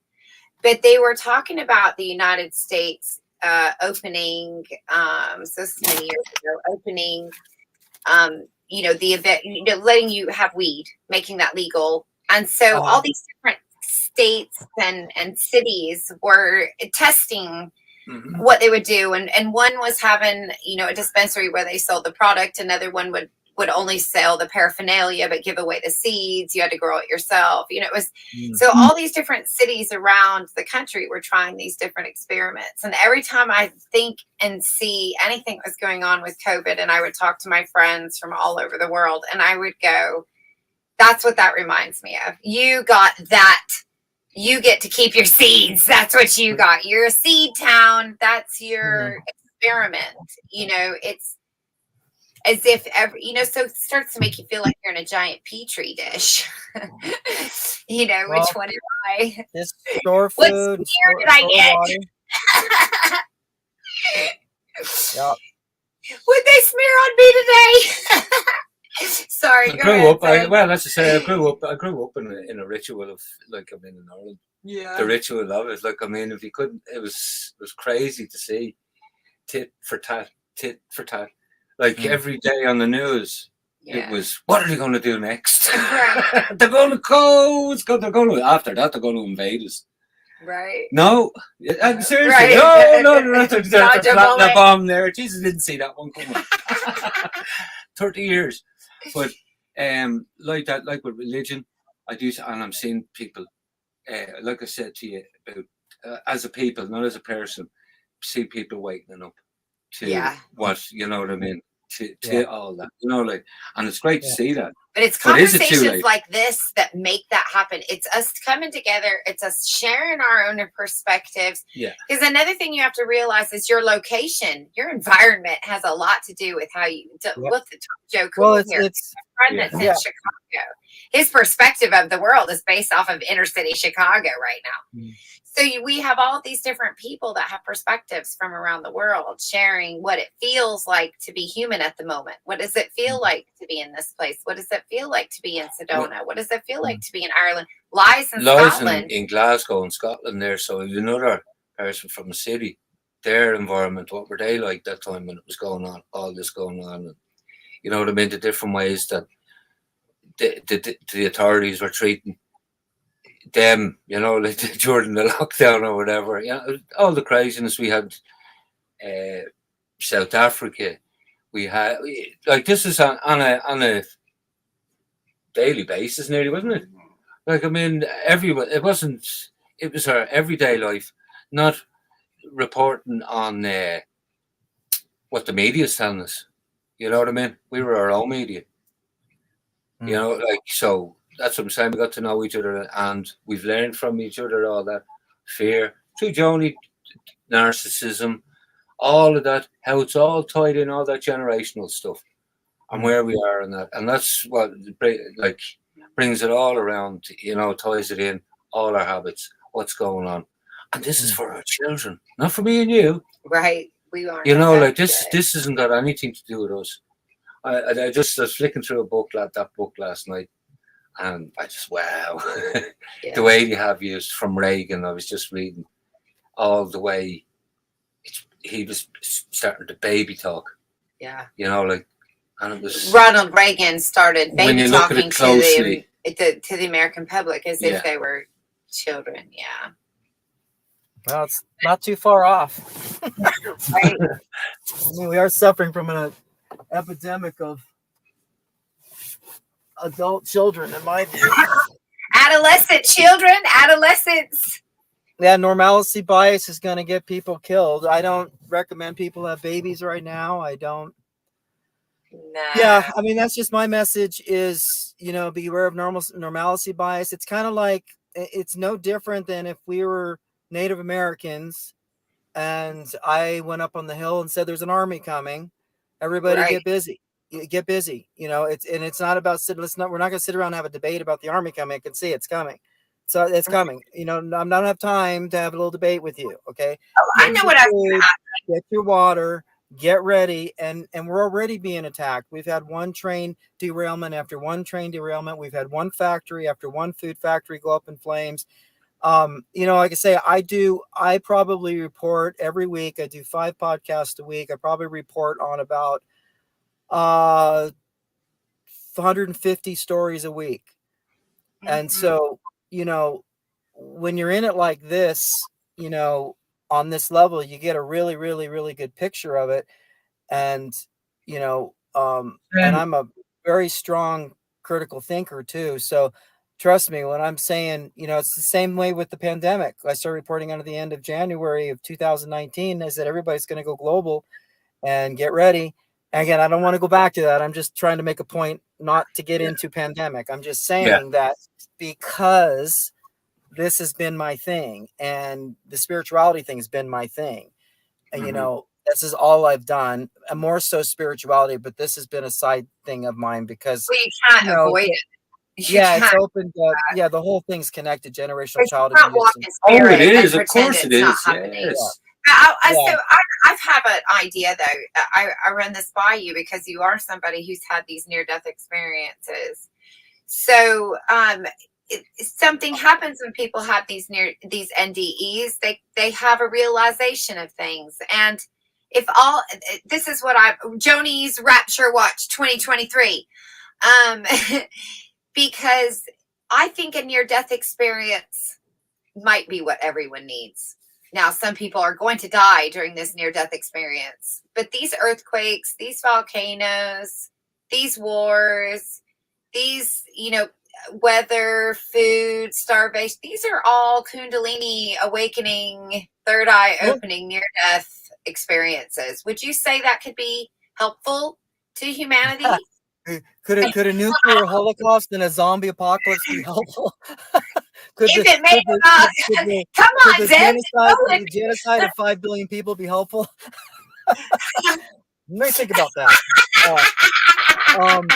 Well, I would say this is evolution. I'd say evolution. I would say that the American experience, America is a Luciferian country. It's built and based on it's a Masonic country.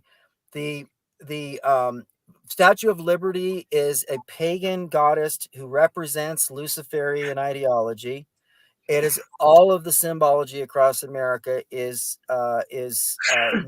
Masonic. The Christian thing, really, in the Christian right, for some reason, I haven't figured out that you're supposed to separate church and state, and that thing came in, and that's a whole story in itself.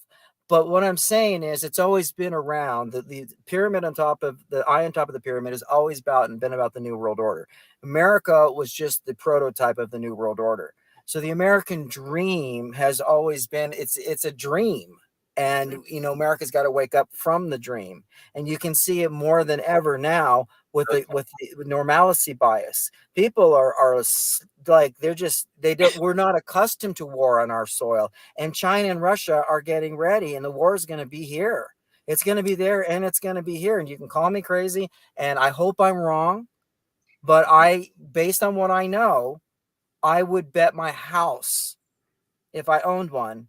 That's the level of confidence. I mean, I own this. This is my house. I just finished paying it off this week. But I would bet my house that we are going to have a full-blown apocalypse on American soil, and we're already under attack. I'm not. All of those people, I won't be doing that. all of those people coming over the border, we're mostly fighting men age.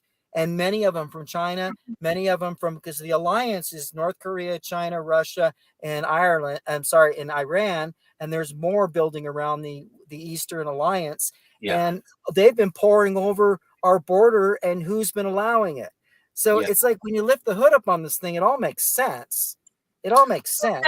And you might not know this, but we have several friends in Ireland, big shocker there, and they're having a very similar problem where young men are claiming to be fleeing war in Ukraine, but they have no children with them. They're a fighting age, no women. Government are taking them in. And Americans are completely asleep. They're in Netflix land, completely asleep, like just walking around like, everything. No, they're not. Ireland's standing up. Ireland has been saying no. Oh, really? Gusts now. Well, the winds are when you blowing have government paying all these NGOs going out, all these LBGT and all these Unity, they're all backed by they're the ribbon people. Well, your Black Lives Matter. Right, your ribbon people, your flag people, the flag corps. That's what we're going to call them in high school. And that whole BLM thing, that whole BLM thing was a psyop. I've said this on my podcast. I've said, folks, think about this. Black Americans. If I was a Black American right now, I would be, and it's not just me saying this. There's other Black Americans saying what I'm saying, but I'd be like so upset because. Who is the world going to look at when America goes down? Well, the rich alpha monkeys at the top of the food chain put Black people on all the positions of power as America's going down. And I'm like, are you not seeing this? They're putting you in power. You're the fall guy and you're being played. And it's been a psychological operation. They're going to do it to you again, guys. That's what we say. Exactly. And it's so sad because racism is real and it should be addressed, but it's a psychological mind control operation when they're calling what was the black guy, I forget, who was running for mayor against anyway in California, and it was a black guy and they called him a white supremacist racist, and it's like he's black. He's black. That was it. That was an episode of and it was like, so you get to know after a while it isn't about, it's about their narrative. And they just call Mexicans racist. Anybody who is against their narrative, you're a sexist, you're a racist. And it's such a joke. And yet people still buy it. And that's why I said we're in the land of the zombies. Just forget it. Who is buying it? Do you know personally anyone who believes that? Yes. Okay. Yeah, I run into more of them than I run into people. Ireland never had colour. They had to use religion. You know what I mean? Like that's just that not show you. Protestants versus the Catholics. Yeah, that's a say. Like even when there is no colour, they have to get. So your uniform makes the difference. Like, it's so interesting. Yeah. Are you a They're just belief systems. It's like we're all humans on a planet. It's like we just. Oh. It's just unfortunate how people, it's like you'd think we'd evolve to a point where you realize we all have red blood flowing through our veins. We all share the land, we share the air, we share the wind, we share the moon, we share and we're a species. It's like, and it's like, you haven't smartened up to how we're being played like chess pieces on a board. You haven't got that one yet. You're really going to fight over your invisible friend and whatever religion you have. You're really going to fight over skin color. You haven't got that one yet, and then they got people. Then it's so bad, and then it's so bad. They're in freaking sports, and men are competing with women. Men are walking into. These are stories I've done recently where they walk right into what was it? It was I don't know if it was a gym or I forgot what it was. Just walked in and told the management, say I'm a female. And they go, okay, just go into the women's locker room. So it just goes in there with the whole thing, just his whole his stuff, and it's insanity. And so we're in trouble. If you want to look up what is her name? Kim Kardashian. Barbie Kardashian. Barbie Kardashian. In Ireland, right? In the jail. This is a guy who wants to be a woman. He's in for raping women. And yes, you know what I mean? Did they put him in a female prison? That's what he's, because he that's what you're saying. Yeah. It's crazy. So I'm just saying, like, it's everywhere, like little old Ireland. Give you an example. I'll give you an example of COVID, how mad it was. Ireland, a good Catholic country, just before COVID, who'd have ever thought using my choice, my body, they got abortion brought in, right? They had just got abortion in Ireland, okay? COVID comes in. Not my body, my choice. They're telling you now, you have to get a shot. Yeah. Now, how bizarre is that? You know what I mean? You use that on you first, that tactic, And then to tell you that doesn't work, sorry, it's a different one now. And it's so, like even Europe, I'm saying, we lost Ireland in 3 generations our independence. We were only a new country. My grandfather went out and fought. Grandfathers, one of my grannies actually, went out and fought hands on.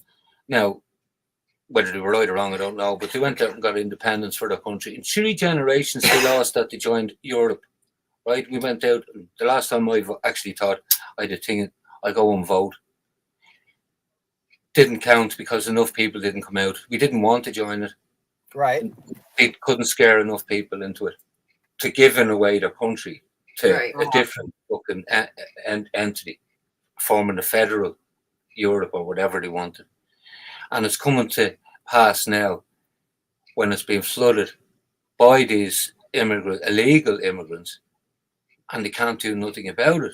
You know, like you're being called not a racist, a fascist, because they can't call us racist because remember the colour card doesn't work. Yeah, right. You know what I mean? It's all a psychological operation, man. Yeah. I just can't believe how blatant it is. You know, I thought they would be more. I'm not screaming victim, by the way. I'm just pointing out to you, it's everywhere. You know, so like, every country is getting hit by this identity, which is a very narcissistic thing to do. The first thing they want to do is remove who you are. So Ireland, Scotland doesn't even have a Scottish prime. Is that what you call it, or prime minister? Well, here again, I'll tell you now. Right. Sausage Fingers got married yesterday, right? Now, how embarrassing is that? That a king of the UK, by the way, he's not king of England. I think it could be king of Scotland, and Northern Ireland and Wales, but he's not king of England. This guy, it's a fraud that you put on the people. But he's the king anyway. How humiliating for them people that went out to fought wars for them, and they have a paedophile, murdering, loving. That's what he done to his first wife, by the way, that last one, and his brother's a paedophile. All of that's in their face. Now, I'm listening to them telling me this. It's not that I'm anti-royalist, but they'll tell you that themselves. How embarrassing is that? They don't believe in that anymore. Like, this is all part of what you're saying. Religion, royalty, the whole lot. You know what I mean? It's in their face, all thrown at the one time. What do? Is it a chance for us to take responsibility for ourselves? And, like, because we all know what the problem is. We're giving into these governments all the time. Who's running the government? That's what the problem is. Big business. Well, they don't understand anything but force. So the talking is not, they're really happy with everybody having conversations about this. They love it when you talk about them. Narcissists love when you talk about them. Yeah, but talking about this takeover and talking about, you notice there's a gazillion talk shows where everybody's talking about what's happening. And I do on my podcast. So I'm not, my take on this may not be the same as everybody. I think it's a fucking circus. So I'm happy to be off of this planet. Like, I don't even care. I think it's a circus. I think it's rigged. I'm not really that interested in participating. That's just me. I think it's a big whopping joke. I think the whole God thing is a big whopping joke. If I could, get some things handled, and I know how to fix things. I know how to organize and fix problems that sound wired, but the world's too much of a mess. And now, because of what's coming, what I see coming, it's kind of difficult for really to begin to even work on some of the small things. And I do my thing, on my other projects, I do my thing, but I just see a tsunami coming, and I just think that people need to brace for impact. And there's a lot of things to think about too, because some of the technology that's happening, see this what's happening on so many levels is affects people's religion, affects so many things. So depends on how you're wired and how you're programmed, how you're, are you a nationalist, what's your ideas about religion. So everything that's happening, see, I'm for transhumanism and I'm for globalism. I'm just very unique in the way I look at things, and it's just original. So I'm not in any particular box. I can say I'm for those things too, in essence, but you can't let you can't let someone else make the rules up. No, I'm not sure why I need a rule. I already know it's not nice to steal. I'm a big person now. I'm an adult now. I don't. So who are these people that need rules? So I think there should be some type of test. If you need rules, then you can go live over there with all the other people. Well, we have rules. I mean, we have freedom, but if we don't behave ourselves, we'll be put in a little. I don't need rules to behave myself, though. I'm a grown up. No, I get it. If we're adults, what I'm saying, in the society, we have rules. And if you don't have your, if you don't pay your taxes, if you don't drive with the insurance, if you don't have a license, if you don't have a so that sounds like a lot of Can I ask you? money they're Well, asking I'll ask me you. for. Here's one. Okay. Social contract. I never signed no social contract. They've used that against me a few times in the last few years. I've heard them saying that these non-entity, well, UN, these bodies who we give credence to, like, what is a social contract for starters that we're all seem to be tied into? That's what I'd like to know. Whether that's not law, is it? You know what I mean? I don't know. We're having a couple different conversations. My point is that, we have freedoms with what we're given. If you, even in a society here, there's lots of things that let's say I would want to do, but I can't do, or I get put in a cage. And they have that cage just down there. So if I want to exercise my freedom and say, fuck you, and do this or this or that, I get taken physically and handcuffed and put into a cage until I behave myself. So yeah, my point is though, that's all subjective, because what would I ever get arrested for? I don't steal. I don't lie like that. Yeah. No, but you have to obey. You have to obey things, and you are to that degree controlled by authorities that set the rules for you and how you're I don't think I have to be. I know how fast to go on a road. I personally think the speed limits are way too fast. I'm usually going much slower than that. So I don't know why I think serious questions though. At what point in our development do we no longer need somebody to regulate our behaviors?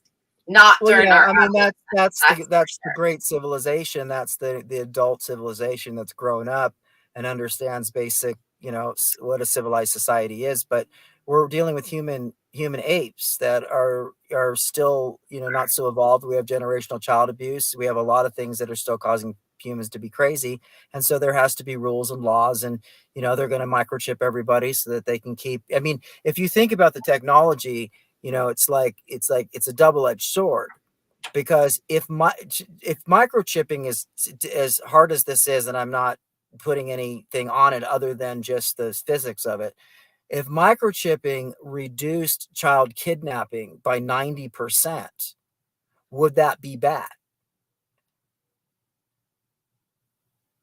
You got to ask that question. Would it be bad? So we have tough decisions to make. There was a time when no one had to have a license to drive a vehicle. But that's the wrong question, though. It's the wrong question. You know what I mean? That if you leave it at that, just at that, is it wrong? No one's going. You can always argue for that. That's a politician's. You know what I mean? Right. I'm not gonna say no. I don't believe in microchipping. Is bad, but there's other ways of doing that. There's another way of doing that. You know what I mean? Yeah, there could be, and if someone comes up with that, my point is if a tech. No, I don't want to be. Yes, I understand. It sounds like what you're saying. It sounds like what I heard was, could a technology be a good technology? Yeah. So the idea of never having another child ever be abducted sounds great. Yeah, but we might dogs still go missing. Yeah, and my example where I was going with the license, the vehicle license, is we didn't ever have to have a license. At some point we had to. At some point we had to have insurance, because in this human thing, there's certain things that happen where we have to set certain rules to protect other people. It's just the nature of the beast. So these things come into play. Drunk driving laws, we can't get, there's just people that drink and drive and kill families of 5. So these rules come in, not necessarily, if you're a good gun owner, they shouldn't be taking your gun away because somebody did shitty things with a gun, right? But they do that. But that person shouldn't have a gun because they haven't shown that they're able to be grown up about having a gun. And so all these rules are applied to all the humans in this, in the civilization, and they're necessary rules, and they do improve the conditions, so they're necessary, you know. But these are big questions, is all I was saying about the microchip. If there are technology, you know, people said, I'm sure back then people said, well, I'm not going to get a license. You're not going to tell me what I need to have to drive a car. Well, you know, you have to have a license to show everybody else that you're qualified to drive a car. Do we So need electricity? do we need electricity? Yes. Well, it depends on what you want, because Mm-hmm. it provides a lot of things. So that would be a question I'd have to think about. Yeah, You know? But well, listen, folks, for I've got humanity, to, for huh? humanity, did it push humanity anyway, any nearer, any way forward? Just made life faster, for example. It didn't. You know what I mean? We hadn't got that problem as we didn't need speed limits on our roads back then. You know what I mean? We weren't using like cars back then. We were using horsepower or whatever before electricity. You know what I mean? That's what I'm saying. Did we need that? It was Do we need different time. electricity? Well, on Yeah. evolution produced electricity. It's given us this, be able to communicate like this. It's Again, given us incredible technology, we're pushing, lights. but we're pushing it again, right? Electricity. It was a time my father was an electrician and his father was a painter, Uh-huh. and he had a successful company. And my father was made the black sheep, or no, he was ostracized because he didn't join the family business. And he told me when I was a young man, he says, I said, why did the He said, because my father told me there was no future in electrics, and I thought it was something. But he meant as a generation thing, it's no good for humanity. That's what he was on about. Right? Yeah. I was saying that was weird when I understood what he was talking to him about, yeah. He was right, I think. Again, we're on the cusp of that ourselves here now. Again, do we need electronics or AI or any of that? I don't think so. My kids will disagree with me totally. They think I'm off my fucking head, but they won't understand the question. Why I'm saying it. But it's their own downfall, I'm saying. Yeah. Yeah, I mean, do we need it? Look at the breakthroughs in the medical. You know, I mean, I think if we look at all the things, the breakthroughs we've had in science because of technology, I don't know. I mean, that's a big, big question. You know, it's a big question. I would say yes. I would say it's evolution. I would say it's changed my life. It's how things have evolved. Going back to making fires and being out in, you know, building log cabins and stuff. I mean, you know, I guess that's always an option for people to do, to get completely off the grid. I know there are people that do it. I don't know. Like I say, to me, the whole thing is all the world's a stage. And you know, for me, I got to a place where I kind of don't give a shit in a way. You know, I do and I don't. I do what I think is useful, but I got to a place where I kind of see it all as a big circus. So I participate in it, and then I'm out of here.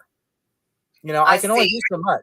You know, I only do so much. I do what I can, but you know, life. I mean, you know, people believe in God and like, oh, God, you know, well, I think God should have been stoned a long time ago with generational child abuse. God should have been dragged out into the parking lot and stoned. If you're, I did that once. Yeah.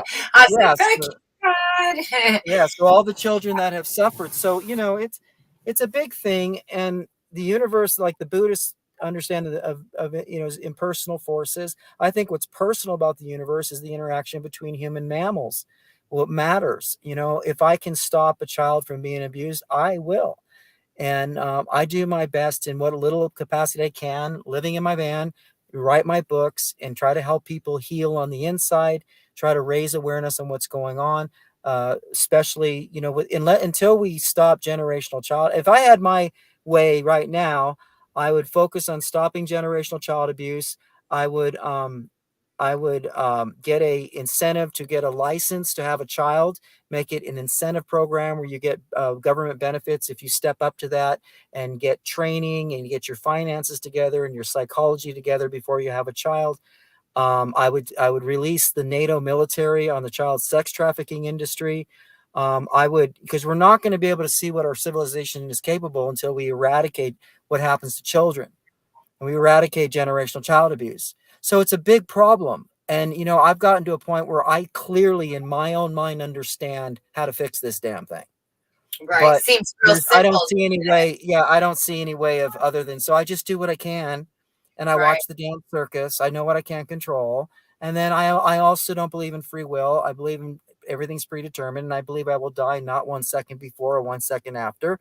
And so here it is. The party goes on. And if I can help something and fix something on the way, here I will.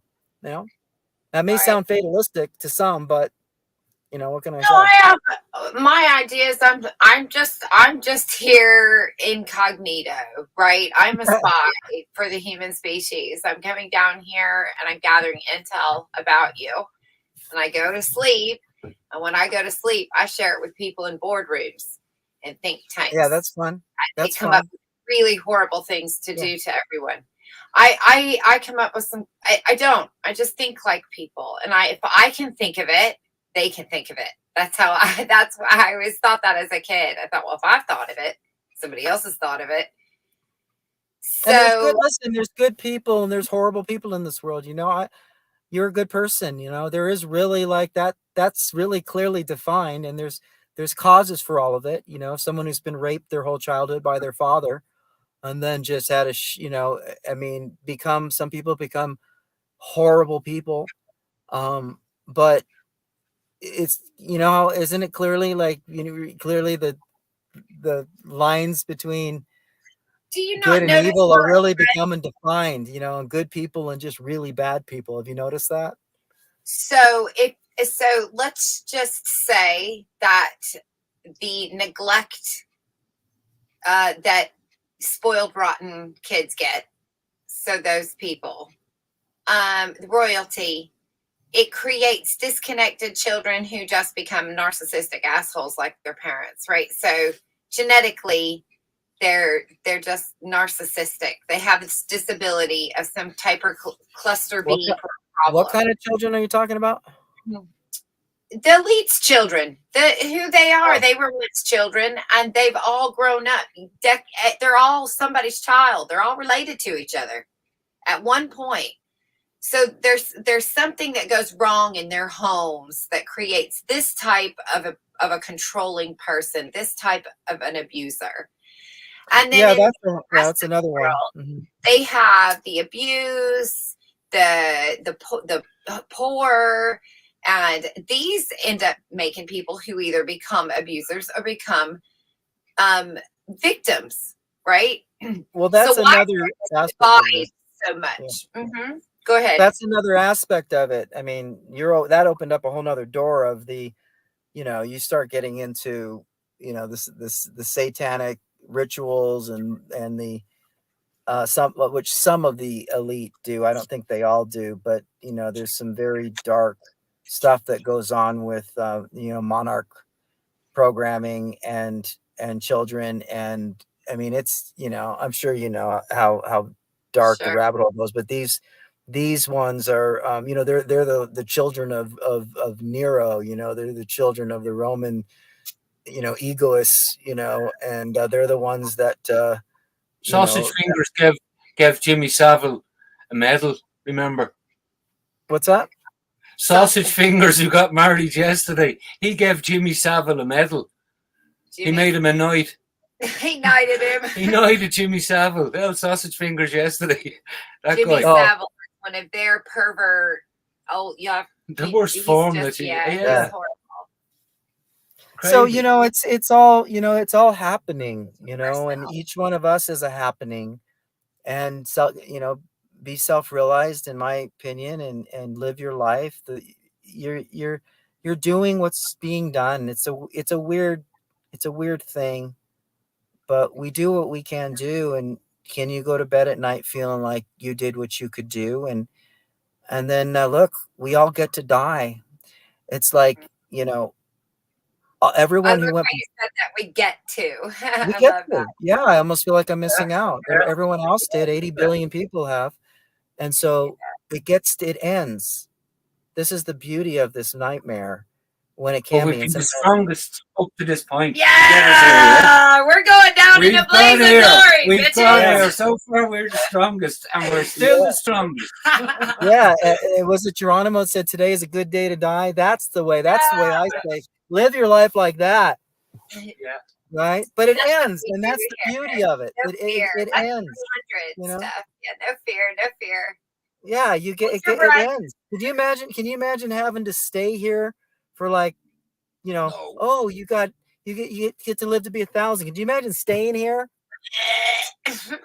Get me out of here. Right. I live my life, and I'm tired. I've done it, and I just hope that I get to walk. Once I die, I hope it'll be like, okay, headset off. I ain't doing that Right. video game and again. I Screw think, you. I'm done. But I I think need the something same fun. That thing. wasn't fun. But Fuck I think that. that goes back to Zzenn, the doing that you're doing, and what you and I are trying to figure out here. What it isn't about having a purpose. None of us in this room will think that we're anything special, but individually, there is something that I feel like, because I'm a human and I by nature like to accomplish something. It's a self goal of yours that, for me, I just want to learn everything. And you are one that wants to go out and help people and guide people. I need people like you because I needed guidance, right? So that I could do what I needed to do without going off the deep end. And so I think that's that one intertwining that happens. But But I like weirdly, it's just doing. It's almost like there's nobody here helping anybody. That's the other thing that it comes to. exactly. It's And it's so a crazy thing. I wasn't it didn't that realization wasn't always there, and then it happened, and then I realized, wow, the impulse to help is happening. You know what I mean? It's funny when this non-dual state happens. It's like, wow, I'm just watching this happen. You know, you have a never similar know, because if you experience. look at the science of free will, it's a mind blower, because you never know quite how you're going to react to something until you're thrown into it. And some people who maybe were cowards in the way that their whole psychology and emotions reacted to something, and they couldn't help it, and they got made fun of by other people who didn't know a damn thing about psychology, and then they got thrown in a situation, and all of a sudden this dragon awakens inside of them, and everybody gets blown away. So this is why the thing's been so fascinating with the free will thing. But I apologize, I interrupted you. No, you didn't. We don't. No. This wasn't one of those type of streams. This is Okay, just well, me I and was you. just no, I thought you were still, and it made me think about something, and I leaped on that. But it's a Yeah, big no, I deal. love it. It's really a Yeah, big deal, and this is not when I talk to people about free will, this is natural. When you start thinking about this in the beginning, it's like, well, if I have no free will, what's to stop me from doing this or doing that? And I'm like, well, just see what happens. You won't do that. It's not your wiring. Well, what if I decide I'm going to go kill someone? Okay, see if you can do it. You won't be able to do it. You're not wired for that. And so the whole self-realization is realizing what you're wired to be and to do. And then, then there comes a point that I have discovered on the path where there's nobody doing it. And there's really just sort of like this very interesting observing what's happening thing, which actually could be quite comical at times. But you know what you can't control. And the beauty is we all get out of here. We get the hell out of here.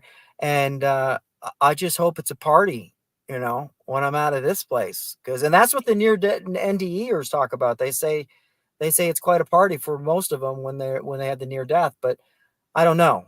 do you know what it's I'm not glad for that my it ends. NDE? What? There's nothing there. I liked the void. I didn't want the There's that. Yeah. light.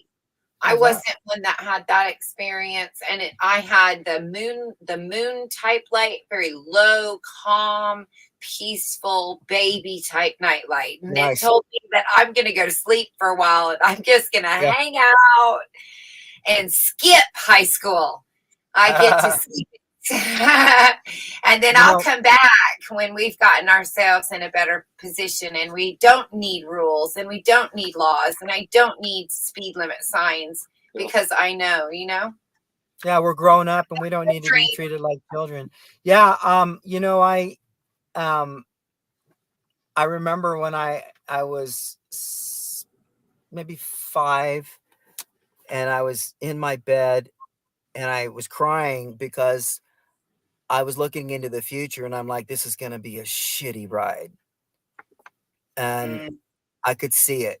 And I was like, and Tell me what you see. well, that's a longer conversation, and but I just knew my life was going to suck. I knew it was going to be really hard, and I knew this world was really not a good place. And and then it was just recently that what came up in me was like it was the most interesting moment. I was like, I'm almost there. I was like, I'm almost at the end of this ride. And I was like, oh, it was the first time that happened to me. Like I was thinking about it, I was like, Wow. oh my God, wow, I'm on my way out of this thing because I'm gonna be 60, in less than a year. And so most likely, within the next 10 years, I'll be gone. Um, and I could be gone any moment. But just that feeling of looking back in that moment and going, oh God, wow. And I got happy Right. about it. I got happy, like, wow, yeah, you're almost done, man. You're almost done. And just getting up every day and having to do, the thing and all of that. And I've had good times in my life. But the more I've woken up to what is this thing here? Um, I think that what people do is they buffer themselves from looking at, the devil in the face. And I have, and I've seen it. And and so it's also made it a bit comical too. There's a Buddhist meditation where I forget exactly where it comes from, but it talks about when you can sit next to the corpse until you burst out in laughter. Then they talk about that's the enlightenment or whatever. And I think that that's something that has happened to me. Is uh, that's happened. And so I don't really have any filters on it, but I've experienced beauty and love and the depths of the kaleidoscope of emotions that I'm so grateful for. And I think most people don't not have it on the levels that I have. And that's only because of the spiritual side, like I'm sure you could talk about as well. Um, so I've experienced love. I've experienced falling in love. I've experienced shame. I've experienced being humiliated. I've experienced feeling amazing. Experienced Yes. accomplishment. I've experienced failure. And to each one of these, to a full degree of pure ah. And I sit here as one who has missed out on nothing. I know Right. what poverty is. I know what being homeless is. I went through absolute despair this year, going from Now, having home for 12 years, renting 3 rooms out, and overnight losing all of my friends, all of my family, and being thrust into a van in the middle of the fucking desert. right. That happened practically overnight after everything I've been through in my life. Right. Wow. And so, you get to a point where you just go, okay, all Uh, right. And I get crazy, a little crazier, and I laugh more, and it's funny. It gets funny, and so well, it's all now let right. me ask you this because I think about this. So this is kind of how it feels to me. Like, so this is my upper being. So now, in order for me to know what it's like to have no bounds, in order for her to know what it's like to have bounds, we have to be in connection with each other. And so if I was to look at this as if it was some type of vacation, right? So I'm Uh-huh. skipping along and I hit 4th dimension. Oh no, time. Here we go. I'm about to be born. I've got 1 dimension, 4, just 1 dimension, 1 minute on this clock where I'm in Mhm. time. Now this is going to feel like a fucking eternity. Okay. Uh-huh. And so here we go. And then we get into this time cycle. This is where I can allow for the debate or the discussion on like a reincarnation type cycle here. So I'm going into the cycle of the time and I'm going through my stages. Hang on just 1 second. Yes, here you go. And take it out there, please. And close the door. Thank you, ma'am. Okay, love you. And and what was I saying? Hey, can you give me a minute to stretch and come right back? Go for it. Yes, do it. If you still want to talk some more, I'm way open to talking more. I can talk forever. It's up to you. Hey, do you care if I invite Lai up and even if he's a great person to talk to, and I'll end the stream or leave it going, whatever you guys do you mind that? I mean, if you want to close it, it's fine. I mean, if we're done, if you wanted to, I didn't know what your plan. Stay. I was just. No, he's going to stretch his legs. Go stretch your legs. We'll be here. We'll be here when you come back. Yeah. I'll be right back. I'm just going to stretch my legs because I'm in my van and I just need to do that. And I thought, if anything, we'll give a little bit more room to say goodbye and not rush it. I'll be right back. Okay, no worries. If Lloyd wants to come up, that's you. Oh, I was just, it's just the four of us, really. He's not one that he's easy to talk to. He doesn't run to his mouth like, you know what I mean. He's not one of those. He's not in the right. He's in the chill gang. He's not like me.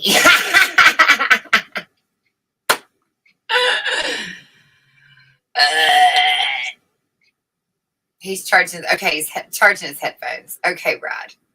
We just. Where do you see kind of. this? It shows up in here first, and then it comes to the StreamYards. So you're looking at that. I'm wondering what you were looking at.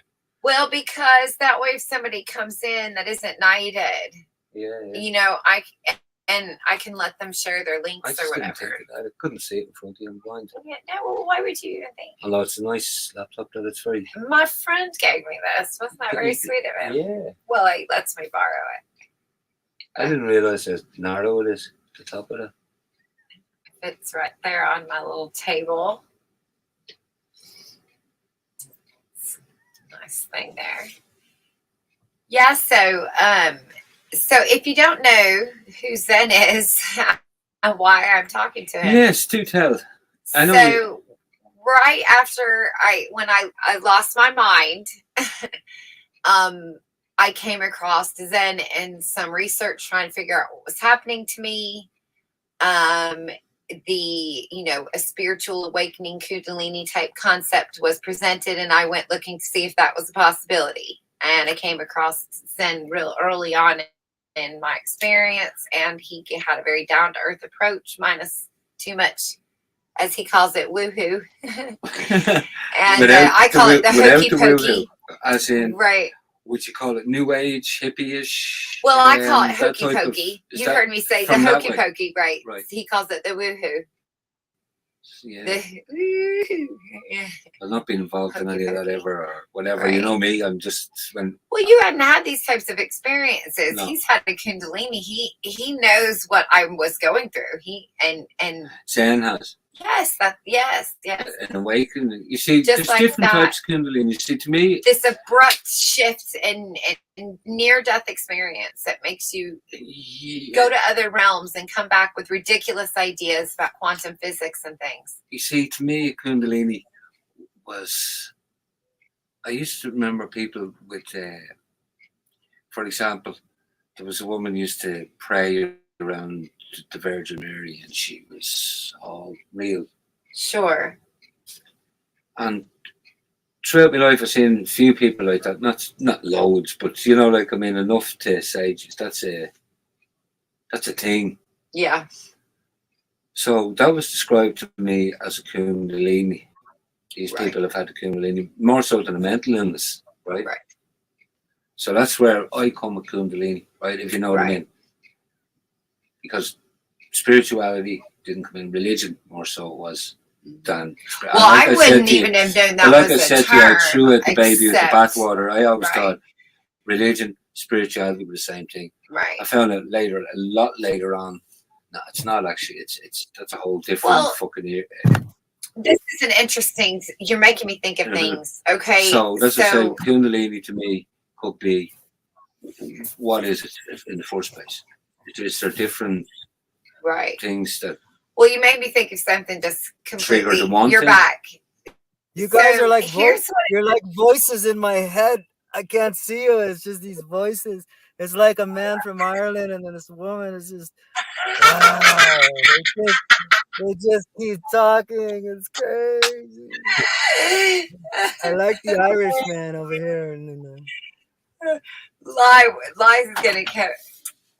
I love your accent, though. Let I me do. get that going. Wonderful. Hold on just a second. Okay. Thank you. Yours just a second. I'm the same. I love the American accent. Oh, really? Yeah. It's so isn't it weird when someone says you have an accent, you're like, I can't hear mine, you know? Yeah. And I'll say this: I have over half my audience is from a different country than America. Well, that's fun. I had a British invasion. 5 people from around the world. I had a British invasion happen one time. I got inundated with a bunch of Europeans, and some liked me so much they stuck around. And then my American friends that I had at the time just went on their way. And they didn't want to hang out with me anymore because I had different, I don't know. I literally have notes in it about it in my journal. It was such a bizarre event that took place. It really, well, Ulick was there. Lai was there. They were part of that first wave. I've had a few waves. And here I am. But I know why. My name, my personality, I'm also Irish. So what? I am too. I'm Irish, Italian with some Scottish and Dutch in me and German, but mainly Irish, Italian. And you know it if you drank with me. Right. I can drink, man. I don't because I can't. As I got older, I couldn't handle the hangovers. But not that I couldn't. If I wanted to, I could. It's just not something I can do all the time. But oh God, I can drink with the best of them. I just and smoke good tobacco and you know. Well, for me, because I don't drink or do any of those things, but for me, it's about the personality. And as a kid, I found specific things intelligent. And so, you know, that we have personalities like that. We have similar quirks in the way we view the world. But despite that, I just was thinking, so now I was just telling them about how I came to know you like 7 years ago. Yeah. Okay. After I lost my mind. And so then I came across your channel on Facebook, I believe. You guys remember I've told you that I used to interview people that went to Deadhead concerts on Facebook. Yes, that's the time that I met Zzenn. Right. I also did a few experiments on YouTube. I did, not on YouTube, on Facebook. I started doing these streams where I was interviewing people that had been to Deadhead concerts. And I was also meeting all these people. I was also meeting all these. I'm still friends with one of the guys in Washington State. If I get messages from him almost at least every week. That these types of things happen to you and they just hang on, you know, a little part of you. It keeps going like a little tattoo. So,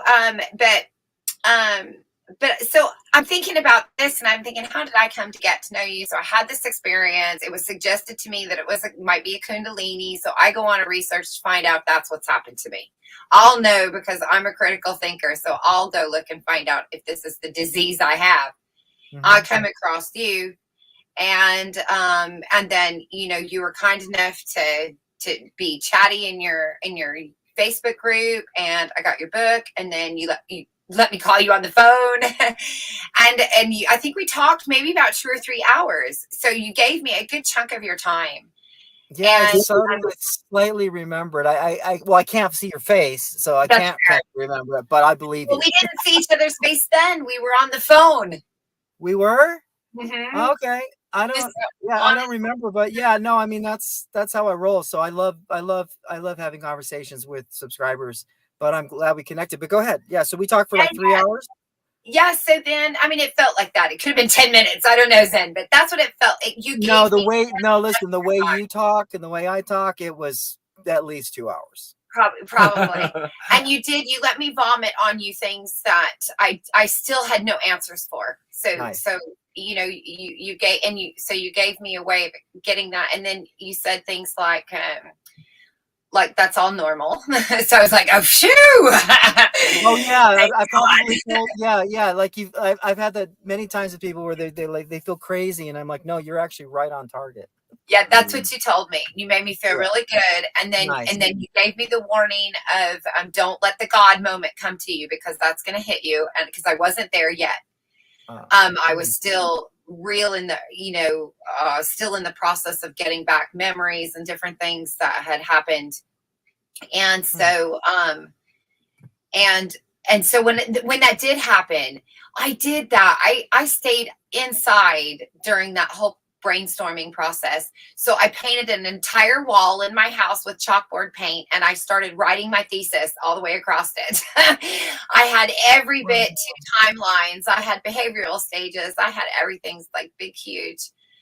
And wow. And I just internalized everything. So I just went into myself, and I spent a lot of times talking to myself. I had a lot of times, instead of going right out and telling everybody, hey, look what happened to me, right?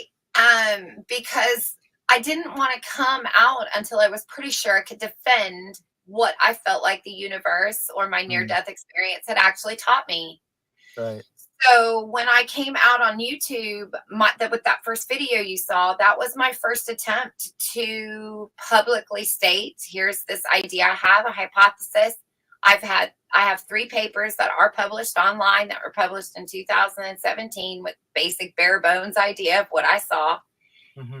And I'm only now coming out about my experiences with the near death and my, out of body and these types of odd spiritual things, because I feel like I've gotten to a point where I know my truth now. And these things are secondary to what I put in the work to defend what I thought the universe taught me.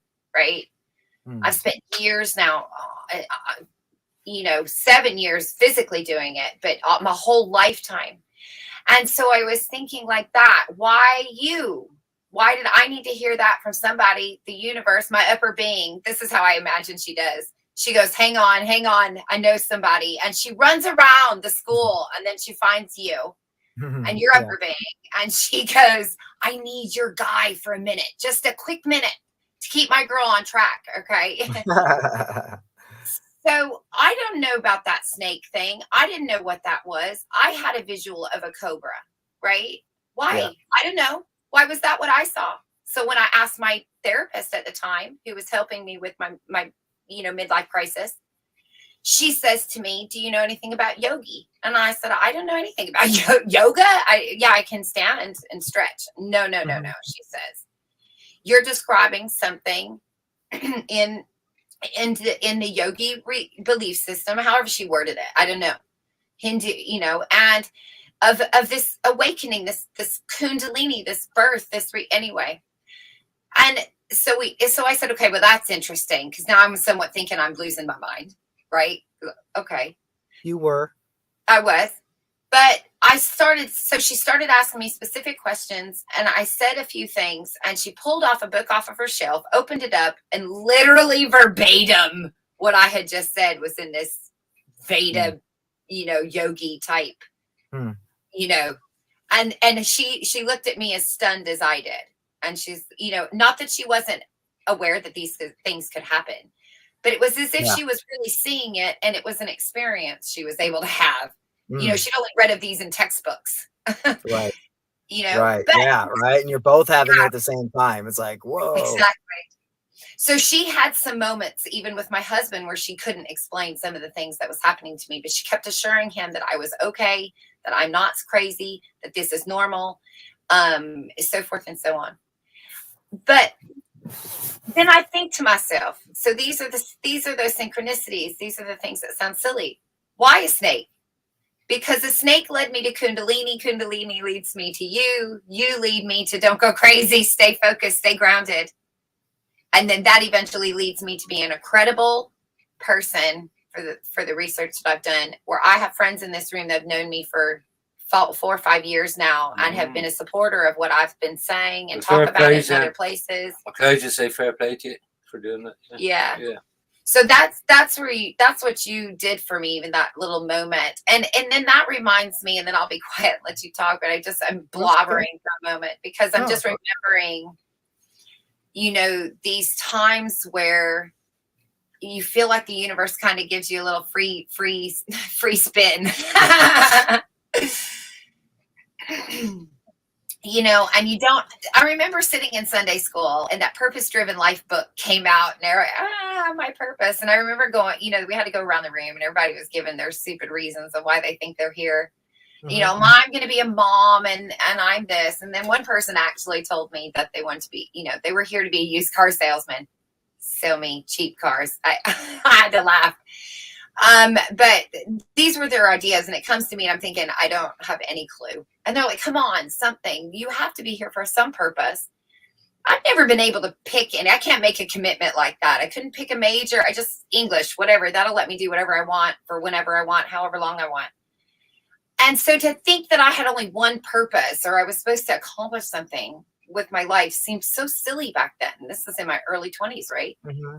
And so I said, well, what if my only purpose was that I'm supposed to smile at some guy at the gas station? Maybe that's it.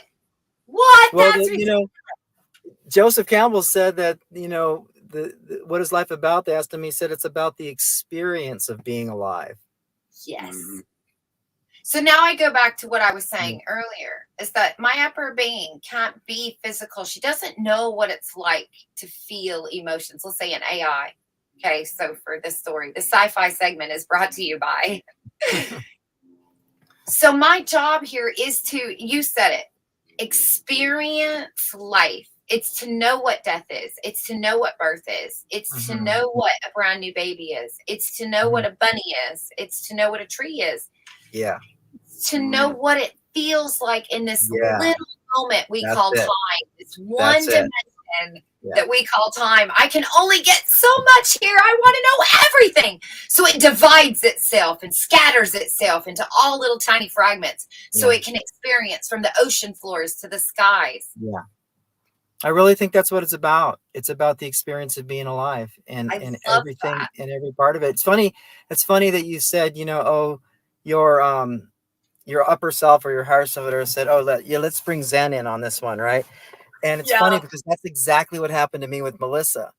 I had been going through a lot of releases. I have a whole chapter in my biography about what happened with me and Melissa. It's called Death by Love. Okay, I like it. And it was like the universe went, okay, how are we going to crack him open? Because I had become really zombified, and there's reasons for it. And I was still suffering from the loss of my mother, the abandonment of my mother from an early age. And so this was really like a thing. So the universe was like, okay, we got to get him to the Kundalini thing. And then we got other things that we want him to do, like teach and stuff like that. But we got to get this one. And this is going to be a mother. So who are we going to get? And we go, oh, Melissa, let's send her. Now Melissa is like, do you remember the Mr. Magoo cartoon? Do you remember that? Anybody there? Did I lose everybody? Oh, I think I lost everybody. Somehow I have lost everybody.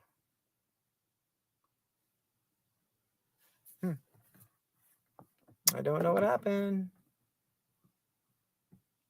That was my bad. I put it on mute when my wee one came in, and I forgot to unmute it. I'm so sorry. Oh, I've done that. Anyway, I don't know where I was at. So you heard everything, right? I didn't, but you looked at No, we didn't miss much. You're up to Melissa again. Okay, Melissa, right. In the book, you're talking about the chapter Death. Could you hear me? No, you weren't. I was. Okay, so you could hear me. So I'm just picking up where I left off. Yeah. Yeah. So anyways, did you see the Mr. Magoo cartoon? Mm-hmm. Anyway, so she's just like one of these very magical creatures, and she's the kind of one you could just shove right into the most, like, a place you don't send anybody, and she'll just talk like, hello, hi, what's going on, blah, blah, blah, and then and just cause everything to go crazy simply because it's hard to define Melissa, but he put her in my life, and it was like a comet just came into my life, right? And she was able to crack me open by this unmovable love that she had. And it ended up, the whole chapter's about this. I ended up having a psychotic crack after that. She blew it right open, and I went on this long drive, and I was basically screaming because I relived the trauma of my mother abandoning me. And I recalled an earlier time when, even earlier, it happened a number of times. And that's what led to, that had to happen for the Kundalini to fully release in 2014. And this had happened in 2013. But the only way that could have happened is through somebody like her who was playful enough. I mean, she's like an elf, like an elfin creature that just had certain magical powers to get into my world in a way. It was like a jujitsu, you know, Right. like God was like, okay, you got it. She's got to come in and like totally throw his shit off. Like he's not even going to see it coming. And she just came in and turned me inside out. And then it was like, you know, we knew it was only 4 months together. We loved each other all the way to the end. And we remained friends to, you know, to this day. And her love was like, no matter what I went through, she moved in closer. And no matter what this tender part of me was terrified of sharing, she moved in closer. And it just blew my heart open. And then it caused the whole trauma to and I cried for 3 weeks straight. I woke up crying. I cried during the day. I went to sleep crying. I woke up in the middle of the night crying. I cried and cried and cried and cried. It was But you were crazy. Like releasing all the past genetic trauma. That's what you're doing. yeah. Do It was you have intense. abandonment throughout your family history? Was this something What's your that? parents experienced? Did you have one of your parents experience a loss at a young age, or grandparent? Is this a pattern? Oh yeah. I come from I inherited all that trauma, and I have it's all in my family. A very dark generation of, you know, they call it transgenerational epigenetics. You inherit not you also inherit beliefs, but you inherit the trauma that's carried through the bloodline, which also brought with it guides. I had for me, my guide was a witch, and she appeared to me when I was I was around, I think 6, and she appeared to me. She was standing on top of a palm tree. And if you go to my website, you can see this because she showed up. The second time she showed up was right when in the Kundalini, in when it released, full release, the full Kundalini, the full dragon cracked at the base of the spine. She showed up, and she told me one thing, and she was right here. She whispered, she said, tension is the doorway. And all of this stuff came back to me because I have a sort of a gypsy witch blood Sure. line in my genetics. So that's why you'll see in my music and stuff, I gravitate more to left-hand path, sort of, you know, I have a strong affinity with witchcraft. And so my relationship to her is she traveled through the genetic line, and she was like watching over me, and she had died at the stake, was burned at the stake, and somewhere like in the 1500s. And I wrote a song for her called "Ode to the Witch." It's on my website under the Zzenn song music. And so, They're in the description. huh? The links to your stuff's in the description box. So Yeah. And so if you go to the music, you'll see that. But so it's a music video, and I've got fire and everything, and that's my. But that's what the Mysterium is about. Is this world that opened up to me? It's very druidic.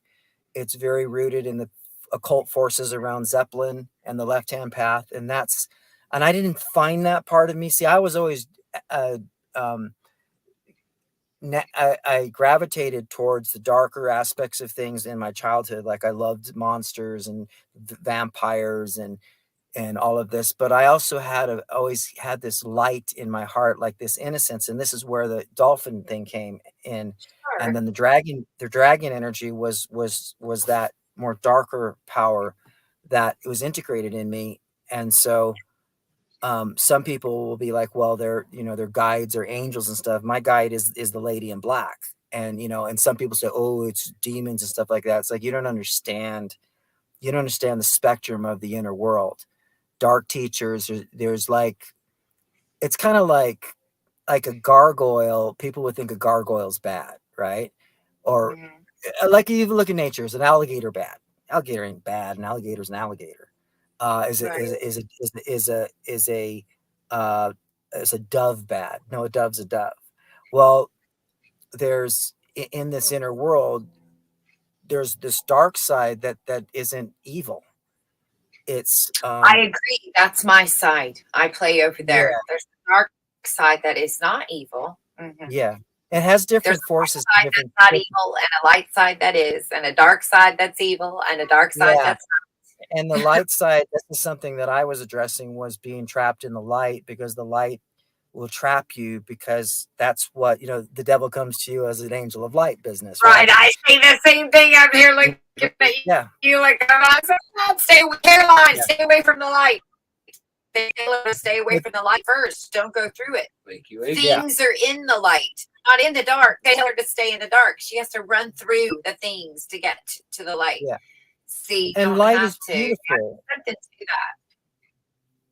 Yeah, and light is beautiful. And I like to look at light too in the sense of innocence and purity and sincerity and compassion and all these things. But you can get trapped in the light, and the light is a tool that can cause you to be, combing the mirror to comb your hair. And this is something that I've been working with for so many of the videos and trying to expose.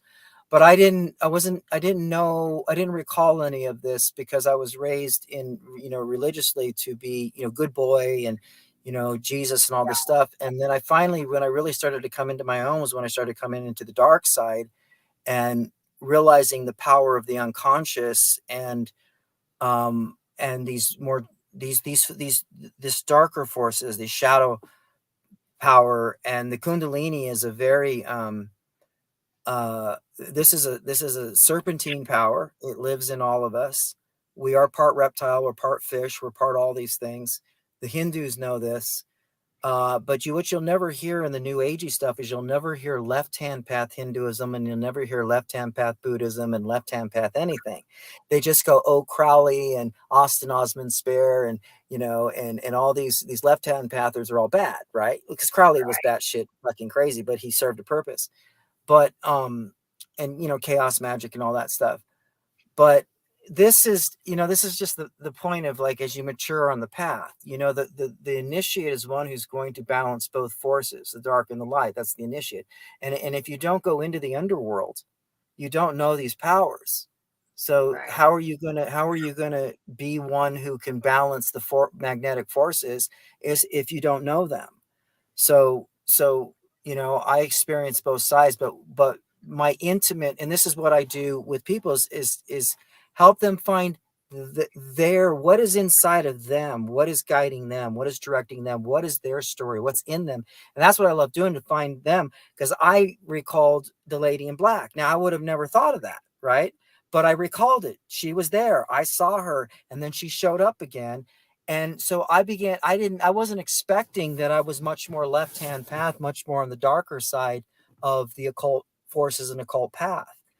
And that doesn't, and I'm not talking evil and bad. I'm talking about, there's different shades to this thing, and different shades carry different forces, different abilities. Does that make sense?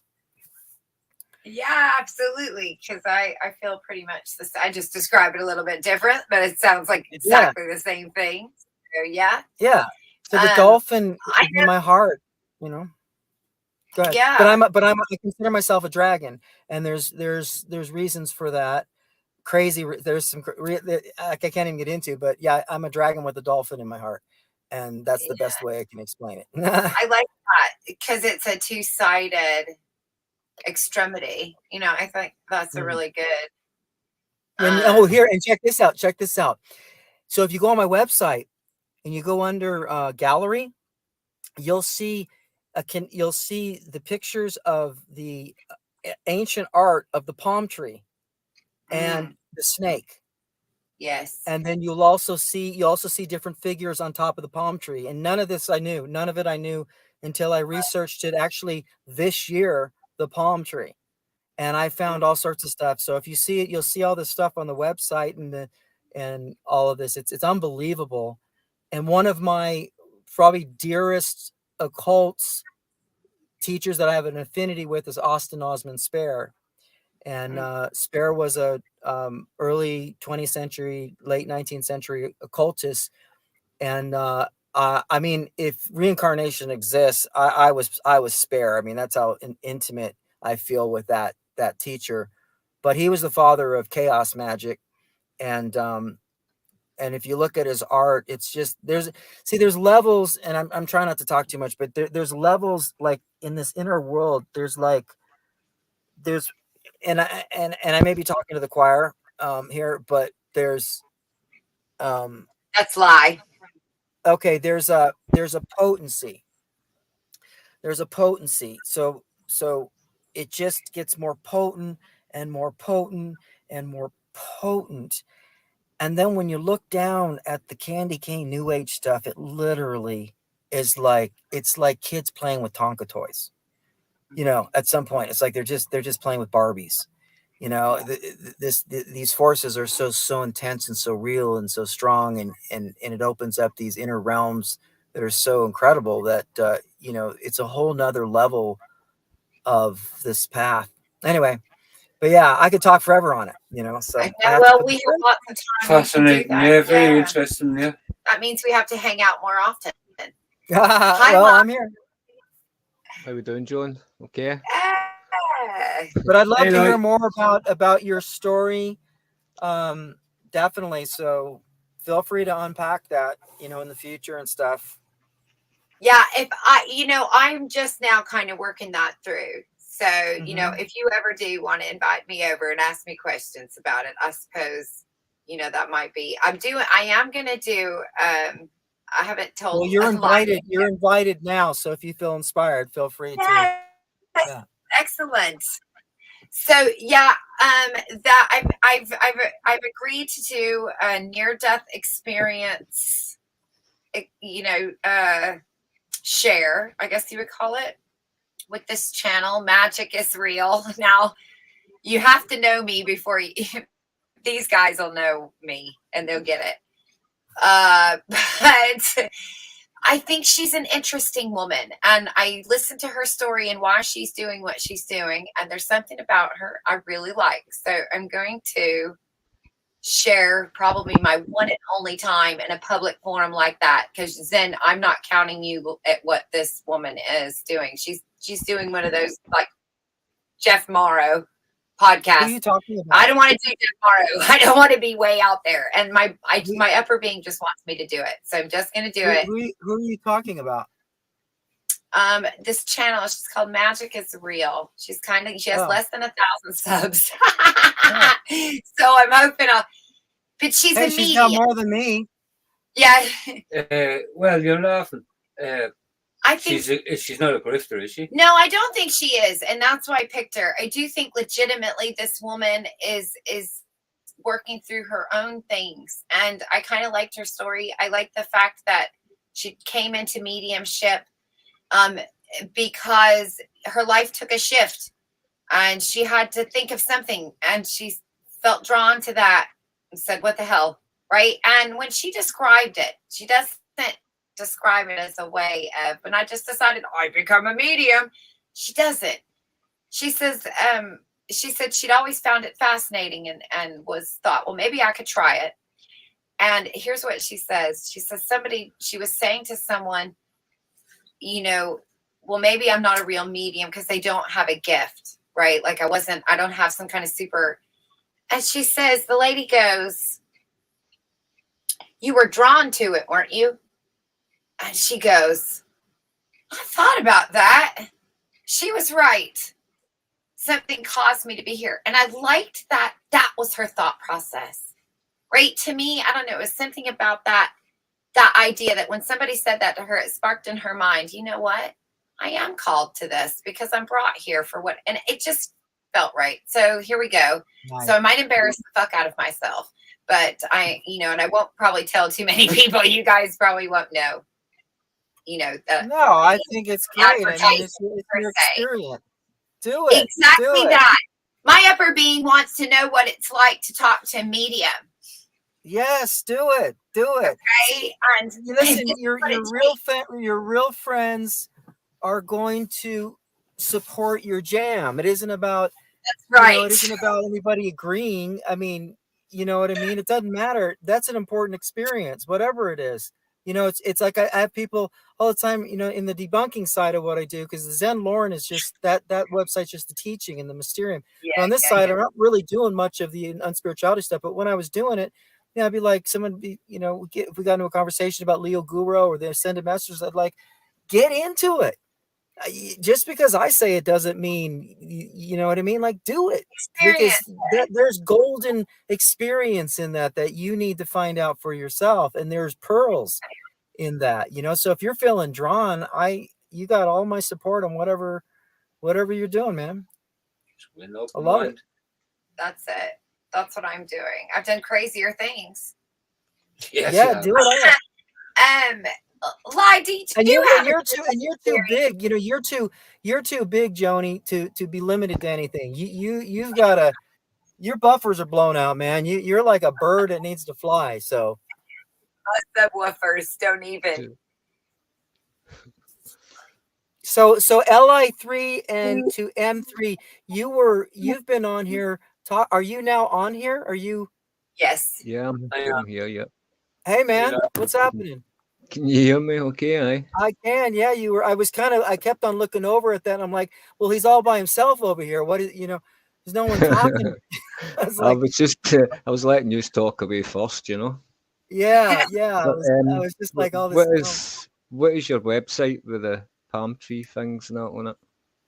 Yeah, if it's in the description there. I think if you put it in, John. Little bio, yeah. But I can put it for you. Maybe you could. Maybe you could go to the site, Joanie, and I could show you exactly where it's at. Do you want to do that, or? Yeah. Or no? Sure. Second. Oops. Joanie asked you a question there just a minute ago. Have you had any near-death experience? I had out-of-body experiences from the time I was 4, and then lots of extraordinary, like Kundalini experiences, which are in and around that same experience. But I have not had a near-death experience. No. Oh. Live, you had one. Yep. Yeah. Yeah. I'd love to hear about it.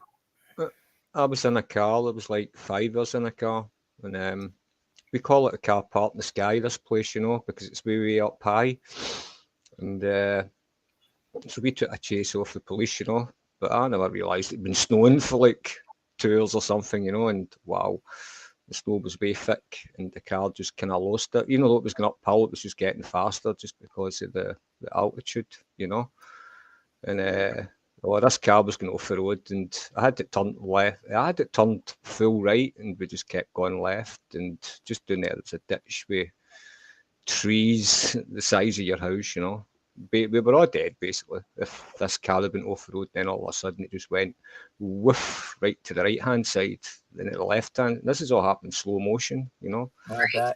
And it just so happened as well, honestly, I don't even make this up. I can get my pal to confirm it, It was like, on the radio was The Road to Hell. Honestly, that was the song that was on the radio. And the radio actually blew up. Time boom, no, and then all of a sudden this car just gripped, and I couldn't even hold the steering wheel. I was like tossing it from side to side with 2 hands, with no feet on the brake or the accelerator or the clutch or anything, because then the car would just go off the road, So I had to drift it basically, and wow, it just caught in the air. No, it was just I was looking at over the edge. I was like, oh no. But it all happened in slow motion. Every bit of it in slow motion. Did you have any experience during that? Did you It's just what you just said there, right? I remember having an experience like that with my son in a car, and like you said, everything in slow motion. I remember I don't remember what was on the radio or what was playing, but I remember having time to grab him, Right. put my arm Hey, does around. anybody want any chocolate? Yes, of Oh, course. please don't do this to me. Woo! Oh, it's American. It's a Hershey. It's not nice. It's all right. We have keep it. crappy. It's already This been is delicious. made. We have crappy candy. So, Lai, did you have, other than the slowing of time, do you remember anything else? Do you have out of body? Did you disconnect? Did you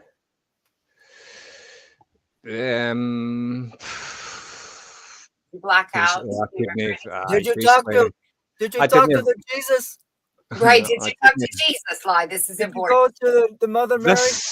This is probably it's probably took about what, 6, 8, 10 seconds or something, when it was as if like time had stood still, That's what I can remember. I wasn't really I never seen anybody. I wasn't thinking them in the car. I wasn't thinking of nothing. It was just basically, I think it was just adrenaline running. Yeah. That's what it was. And then everybody was okay. Oh, everybody was fine. Aye, I just said slow down. Well, that's right. You're right. I think that's incredible peace. I'm sorry, Zzenn. Go ahead. Sorry, Joanie. Joanie and I are jacked up. Did you feel incredible peace? Chocolate. Put down the chocolate, Zzenn. I can't handle it. It's so good. Did you when you went through that, did you have this moment of like almost like non-human peace, like this sense of letting go for a moment where time slowed down? Yeah, but it's kind of like it's exactly like that guy at the Matrix. We see him slowing down, for the bullets and all that. That's exactly the way it went. It went exactly like that. Like the Matrix. Yep, like that guy Neo, as he's called, where he slows down for bullets and all that. That's exactly the way it went. Yeah, like in the movies, they oftentimes will show a car wreck, and they oftentimes will slow it down and show everything going on in that slow motion. Maybe your brain just kicks in lots of chemicals, and that. Well, I was going to tell you, things start going. No, I know why. Do you know why? I know why. I can share it, but if you know why, I won't bother. If you know why your brain does that. I would say that it's going to pump you for a lot of adrenaline and all that, so it is, just in case something really bad does happen, because then you're not really going to feel nothing as far as I'm concerned. Well, you think of it like a hummingbird, Lai. Now, I know you don't have hummingbirds, but you've seen them, and they go really fast, and in their visual, time stands still, so we see them really quick, but to them, everything's super slow. Yeah, everything's slow. So the reason this is so that they can take inventory of their environment, right? So in an accident or a brush with death is what I would categorize what you had. A brush with death, you're like, oh my God, that could have gone bad. But in that moment, everything slows down for you because the brain has to really quickly start thinking about what to do. It's fight, flight, or freeze.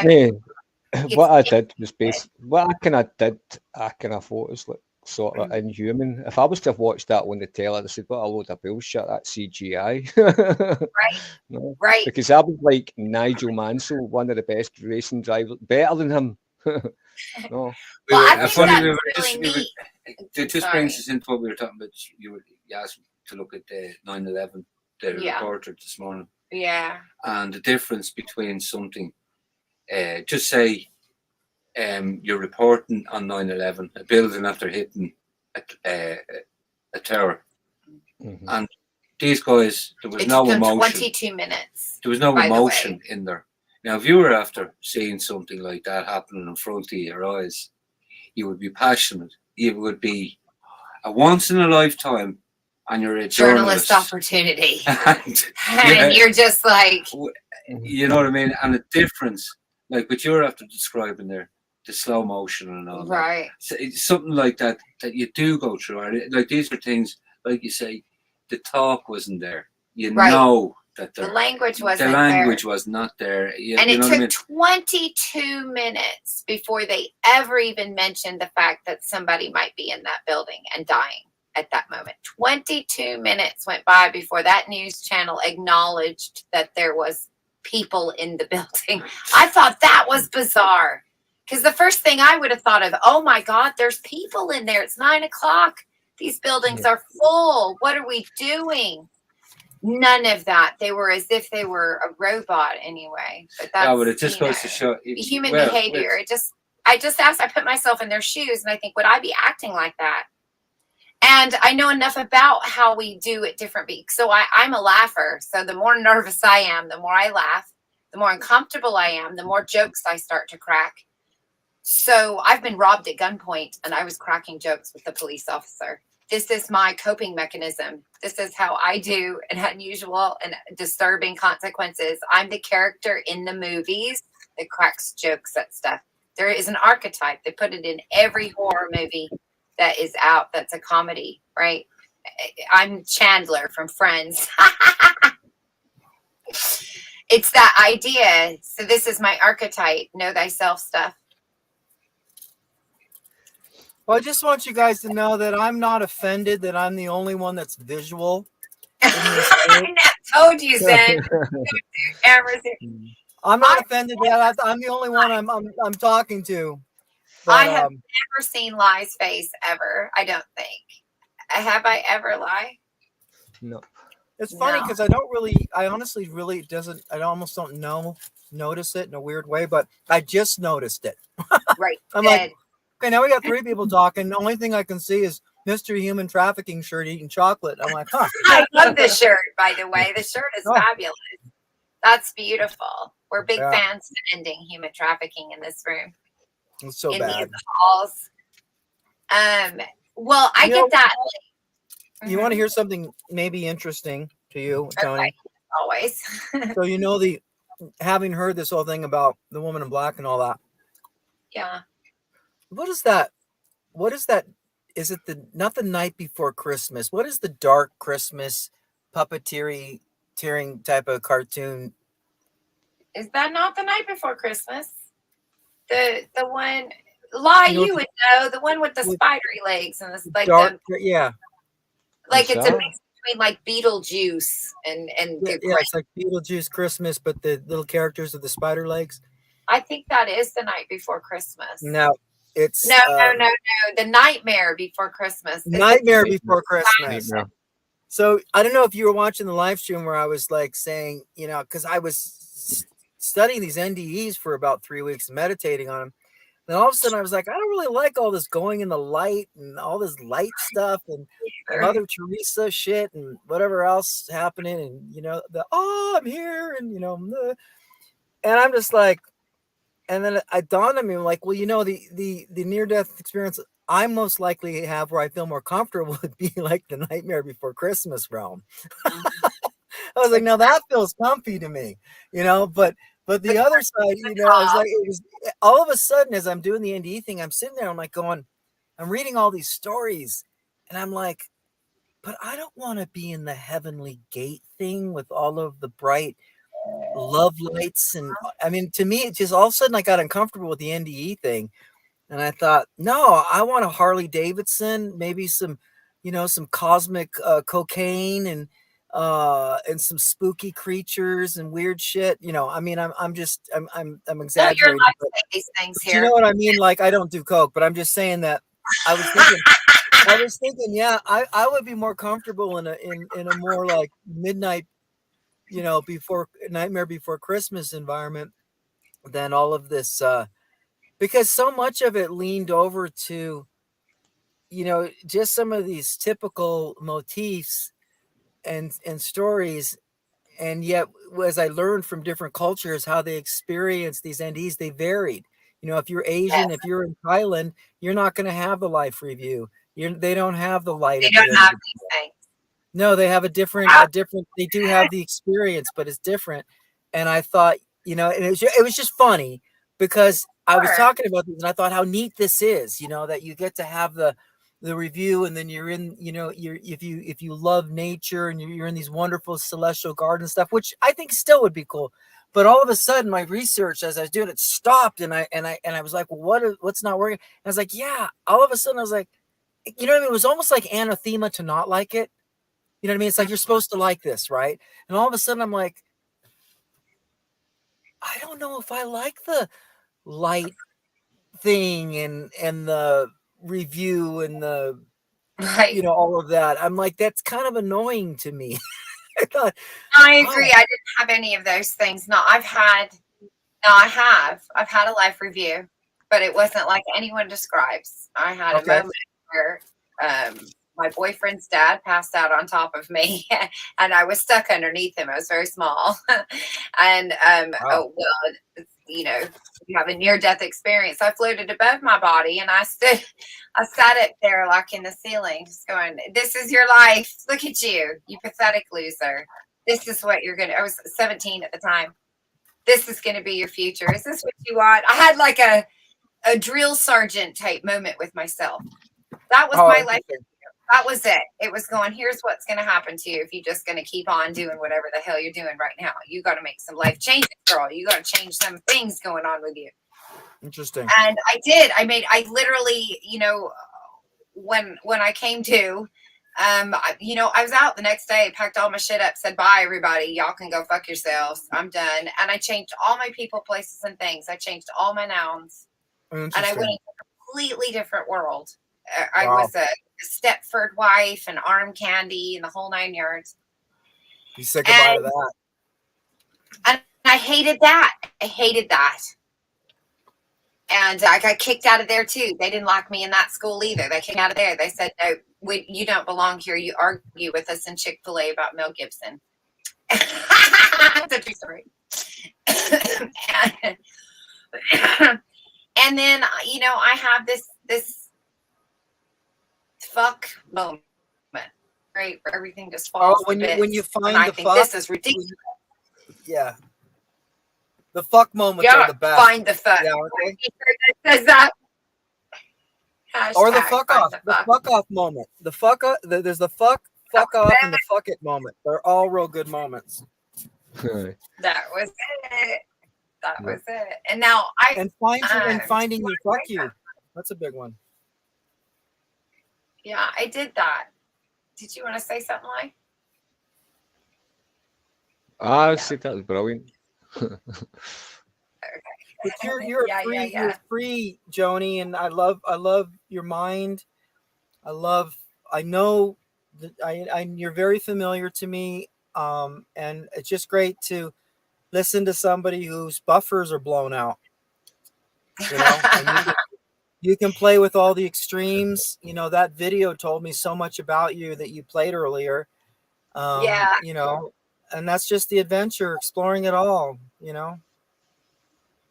I shared my dragonfly video live, my Grim Repeater. Your what? Your what? Breaking up.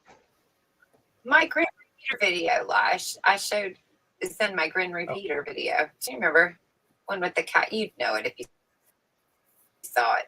Anyway, that doesn't matter. Well, definitely. But you talk about the yeah.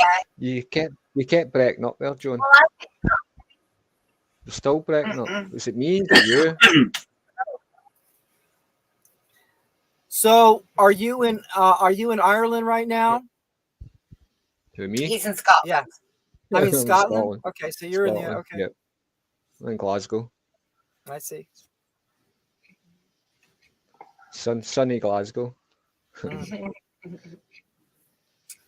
And I think though, I like thinking about the world in terms that don't include me having to stretch my mind to fantasy type places.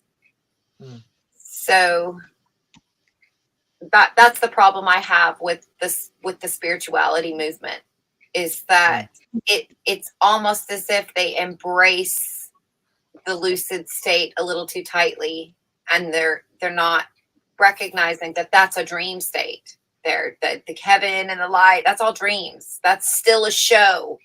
That's still a light on a stage. So I don't plan on doing that. I'm done with the show, right? I've cleaned up all my mess. I know thyself. I've done a one-woman show, and it's time to go and sleep and then rewrite another one, later, that's got some things I'd change. But if that's, I don't know, because like I said, I'm only in time for I'm only a preschooler for a very short amount of time in my life. A preschool stage, which is fourth time. I was going to show you my little thing there, but that stage, I'm only there for a little bit of time. And then we move to another one, and you can't go back and be, there's no Benjamin Button and there's no Peter Pan. Those are for dreams. You have to grow up. However, you can't get into the kingdom while you're still in school, worried about your makeup and your hair and what boy you're dating and who's talking about you and what the latest fashion trend is and who's sick and who's not. And that's never going to get you anywhere. That's all. That's why I said, when you said heaven is bright, see, that's how it's bright and loud and full of bling and stuff that blinds me. I don't like shiny things. I'm not distracted by them. I don't have ADD or ADHD in that way. I'm distracted by thoughts, not by things. Well, I'd like to be like the Kundalini thing opened up a druidic world for me. Oh, tell me about that. Oh dear. Yeah, you got 5 hours. Well, no, I got 5 minutes. Condense it down. It was just this realm that opened up, and the trees were alive, and everything was alive. I fed a cockroach. Cockroach came up to me and ate out of my hand. I had birds coming up to me. Crazy shit was happening. My inner world exteriorized in the beginning part. So my dragon was flying above me in the sky. And it's just this magical realm. It was like nature's unlocked and the trees are alive, and things on such deep levels. Everything's potent. It's like being on mushrooms in a sense. Everything you look at is tremendously expanded. Everything, stuff, everything's alive. Like, for instance, if I'm drinking something like this, I have to come from a place of permission. So where do I place you? Here you are, and there's this water in here, and this water is like, it's going to nourish me, and I drink it, but it's alive. It's this thing I'm having a relationship with. So I got to set it somewhere. And so there's a thing about where to set it. Everything has a place. Everything's alive. And the trees are alive, and plants are alive, and things are communicating to you. And it's a pure psychotic break from one perspective. But when I say druidic, it has so much to do with the music and the sound, and it was all. I had this relationship with Stairway to Heaven from Zeppelin, and it started early in my when I was 12, and so this whole story is unfolding. It was Stairway to Heaven. I played it the 5th time. My whole body was shaking on the bed like this, and like just pure like that, and then all of a sudden it just went to a crescendo. There's a whole story to this. All the goosebumps were gushing through my body. It happened every time I had a Kundalini music. What? You were experiencing the music physically. Yeah, but the music also, Zzenn song was being developed. It started with a ceremony. I ripped out all the carpet. It was like Richard Dreyfuss in Close Encounters of the Third Kind. Yeah. And there's pictures of this. I ripped all the carpet out of and dragged it out to the front of the house, and I went in and grabbed my TV. I put it on a chair. I pushed it out. Everybody's like, what is he doing? And I go out, and then I measure my body, sacred geometry from middle tip to middle tip. And I I painted the floor, and I put a ceremonial circle on the floor. I got a picture of that, and the whole relationship with the guitar, and I found my own tuning for the guitar, which was 2 ancient tunings, and I couldn't figure out which one it was. So I pulled 3 strings from one and 3 strings from other. I put it together. I strummed it, and I about fell off my chair. And that was the Zzenn song. And so that guitar got put in the middle of the circle. And but this is all part of the craze. It was just an unbelievable. Everything blew out, and everything was incredibly magical. And it's that the kingdom of heaven is spread upon the earth, and men do not see it, as in the Gospel of Thomas. I got a helicopter flying, That's what and I had to go and look out my window there. What's that? I was looking out the window there looking for a helicopter. What yeah. is that? But it all sounds crazy, but all I can say is the realm opened, and it's a place that it lives within us, and it's unlocked from inside, and it's just everything becomes incredibly potent. Everything is alive. Everything you interact with is alive, and it's just unbelievable. I did have an experience like that as well. Okay. So So you know what I'm talking about. Yeah, I had a period. I still experience it now, but not when it first showed up. It was intense, and I did chalk it up to. I told my therapist at the time. I said, like, everything is glowing. Like I just wish you could see what I see right now. Like the leaves look neon, and I can see. It just is this almost like a cross. Again, I'm thinking I'm losing my mind. She goes, "Nope, that's normal. That's normal." Yeah. Yeah. I was very lucky. You have to lose it. Yeah. And so I did experience a time where I did see as if I was seeing a different spectrum in general. I had an extra. Now it happens at times when I'm having, my fainting type things, I can have for a few moments where everything kind of does that again. But at that time, it was for a few days, a week. It was for long periods of time. Nice. That I was walking around in this kind of, I said it kind of reminds me of like dropping acid. That's it. Like what you'd see. And so that actually led me down the road of, because, okay, truth is, when I started looking into NDEs, okay, let's just say I didn't even know that I'd really had near-death experience.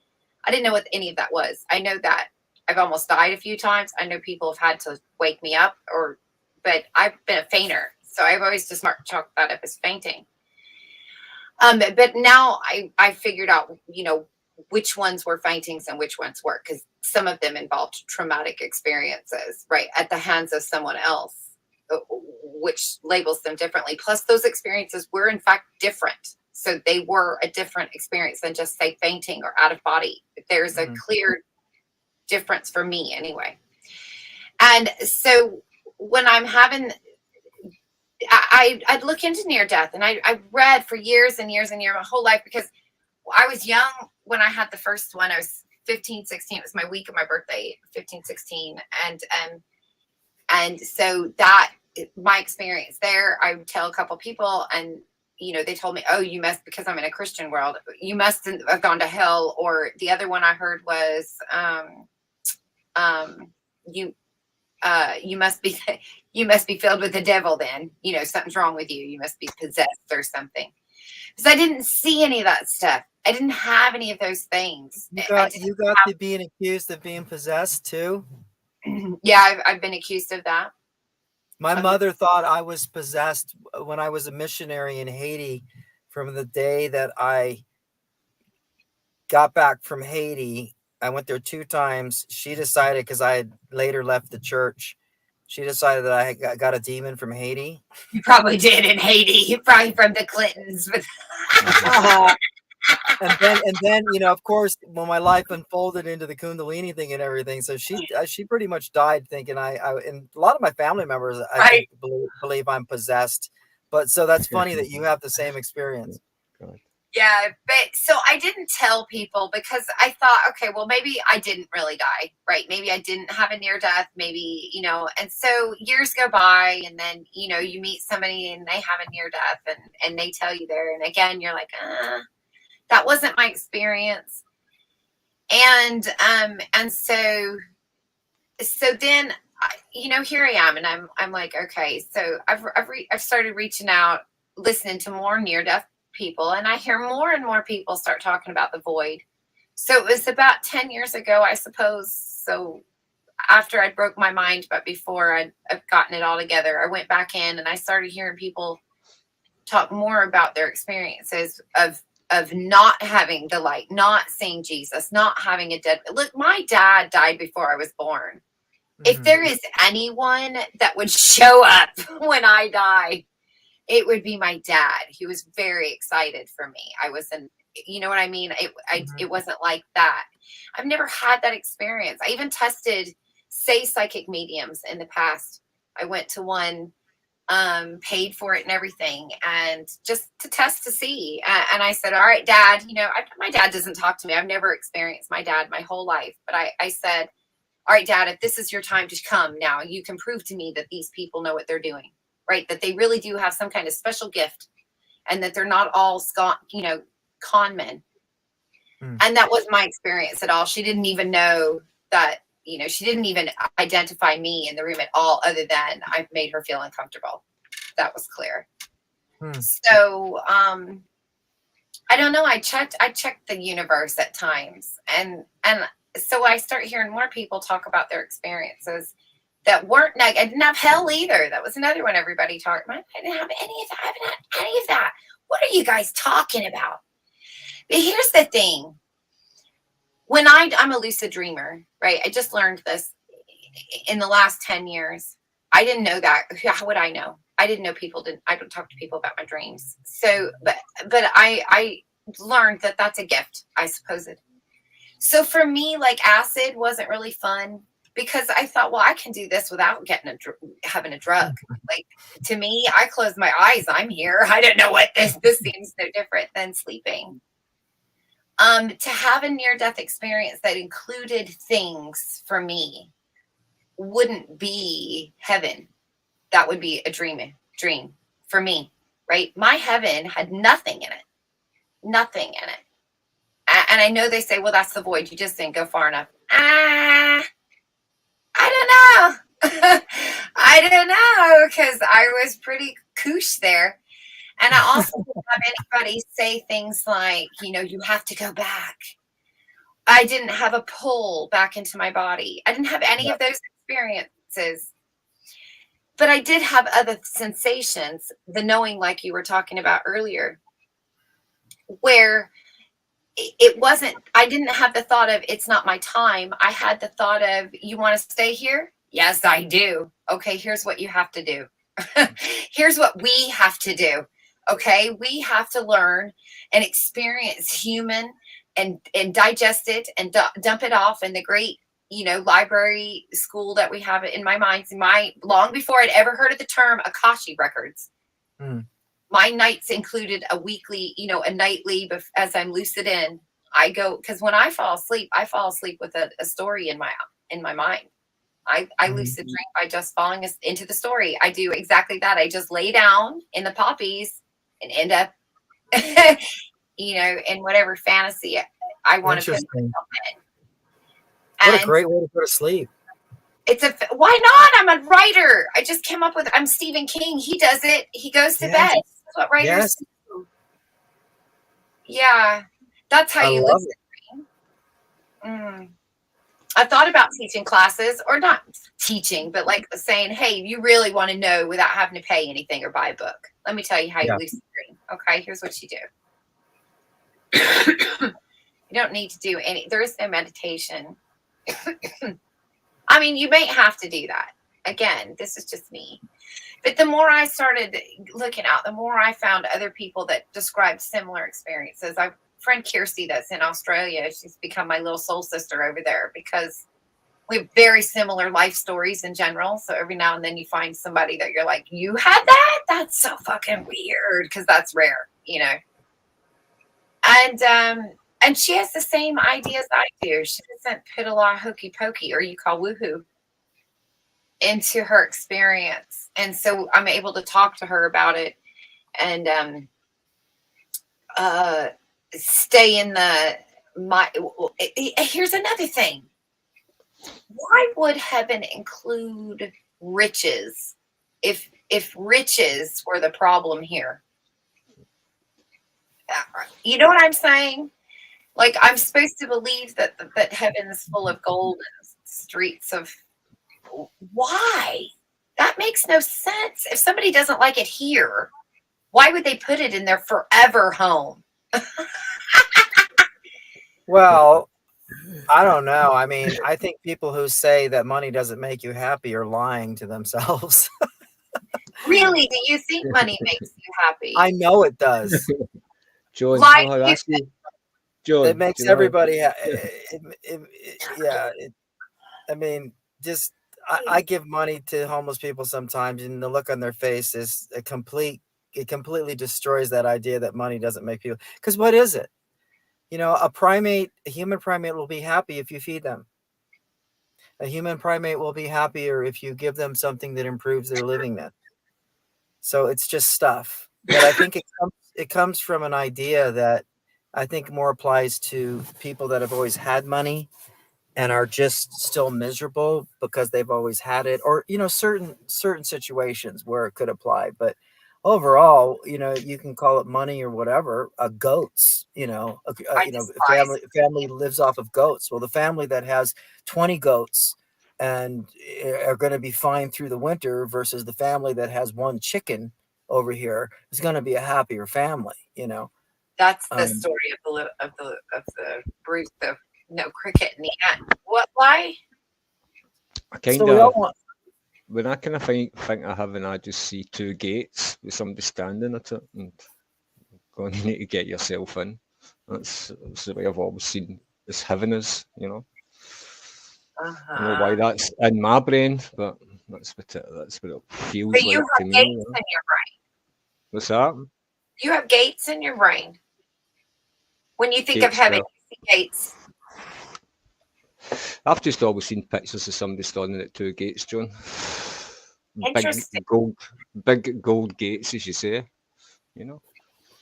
What's Whatever. behind the gates, Fly? It's just pictures that we've been getting when we were growing up here, John. Okay, just so you've never images thought about what's behind the gates? No. What? No, I've not actually. Well, you will now. Yeah, I have. So what? And then you say, what do you see? I just see two gates in amongst clouds. That's it. Nothing else. Then what do you see when you think of I can't even see. I can't actually even see beyond them. It's just I don't really think nothing about heaven because I never think about it, John. It's just something I never think about. You just get there. One of the things. I'm sorry. Go ahead. I was just saying, are you just going to be? You don't even think you're just figure. Well, I'll go wherever. Yeah, basically, I'll just go where the flow takes me.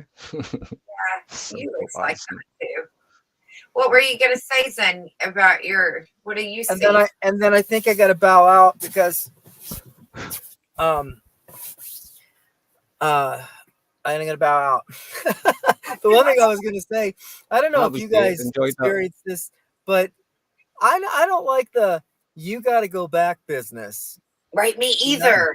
It's like, don't tell me what to do. Who are you to tell me to go back and learn? Like what? I don't like that one. It's like, go back. Why don't you go back? That's what I'm going to go. If that happens to me and they're like, you need to go back, I'm like, you go back. Okay. You go back into my body and do the whole business because it sucks. Okay. Because most everybody says, even if you have a fairly decent life, it's like getting sucked back into an old shoe, they say. Have you guys, is that the experience you guys have had? I don't know, but I haven't had that experience, but they say it's like when you go back, it's like being stuffed back into an old shoe. No, I'm free in my body. I walk in and walk out. I don't have any, I like myself.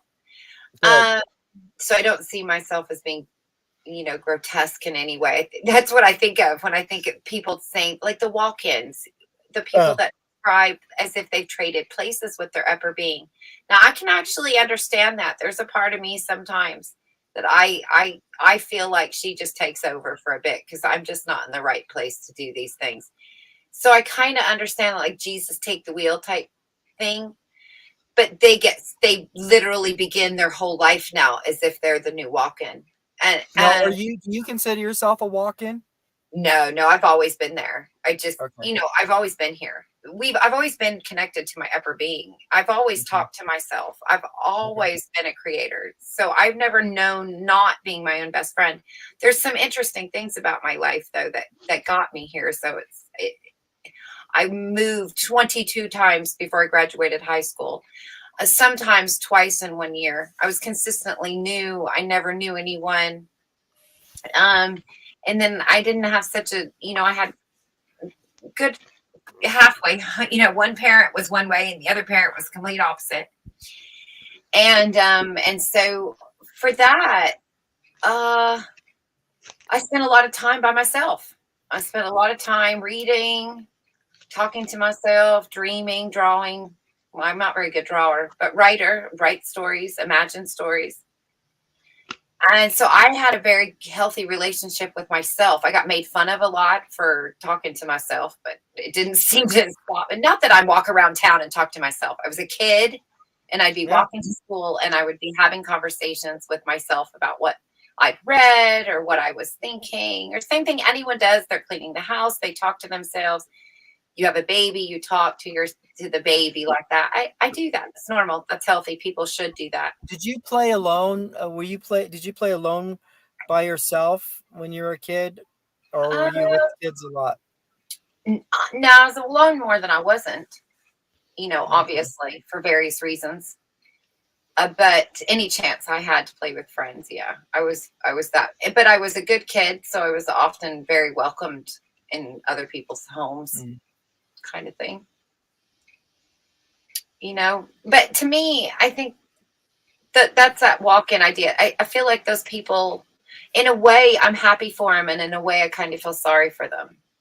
But then I think, not everybody is that curious. Some people need to just stop where they're at and be cradled right there. If that makes you feel better and it keeps you from killing yourself, then by all means, embrace that.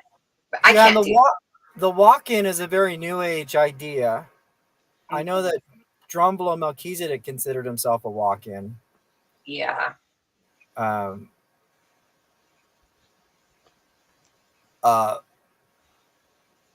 Yeah, from a new age perspective, Zzenn would be considered a walk-in, but it's not how I explain it.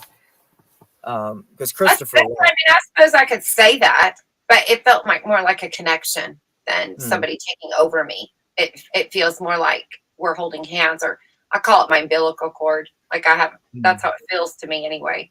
I've heard other people describe it as maybe like, I think they call it a silver thread or something, but to me, it just feels like an umbilical cord to the, great cosmic. And I can just slip up and down through that kind of thing. For me, it was like Zzenn was a seed down here that grew, and this would be like this psychic web here of the psychoemotional energy of Chris, who had grown from a little kid up to an adult. And then when the Kundalini blew, Zzenn was born on the inside, and then Chris got squeezed out through the top of the head. It was this crazy process. It's a whole story about how the old subjective self got squeezed out the top of the head, and then Zzenn was born. So from some perspectives, they call it a walk-in, but it's actually a almost like a born out. It's like your seed self is born, poof, but the old self is squeezed out the top of the head. It's a trippy thing, but yeah.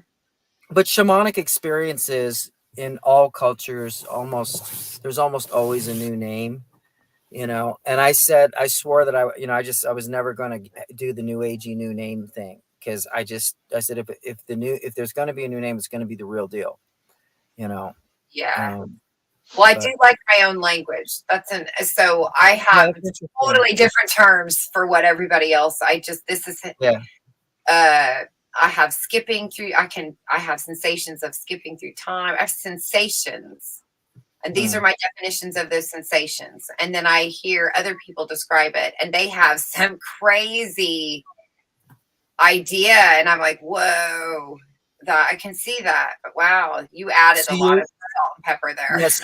So you're a true, you're a true being on the path, because that's indicative of someone who's doing the real thing, is creating their own language, creating their own way of seeing things, defining things, making your own stuff, it's all original.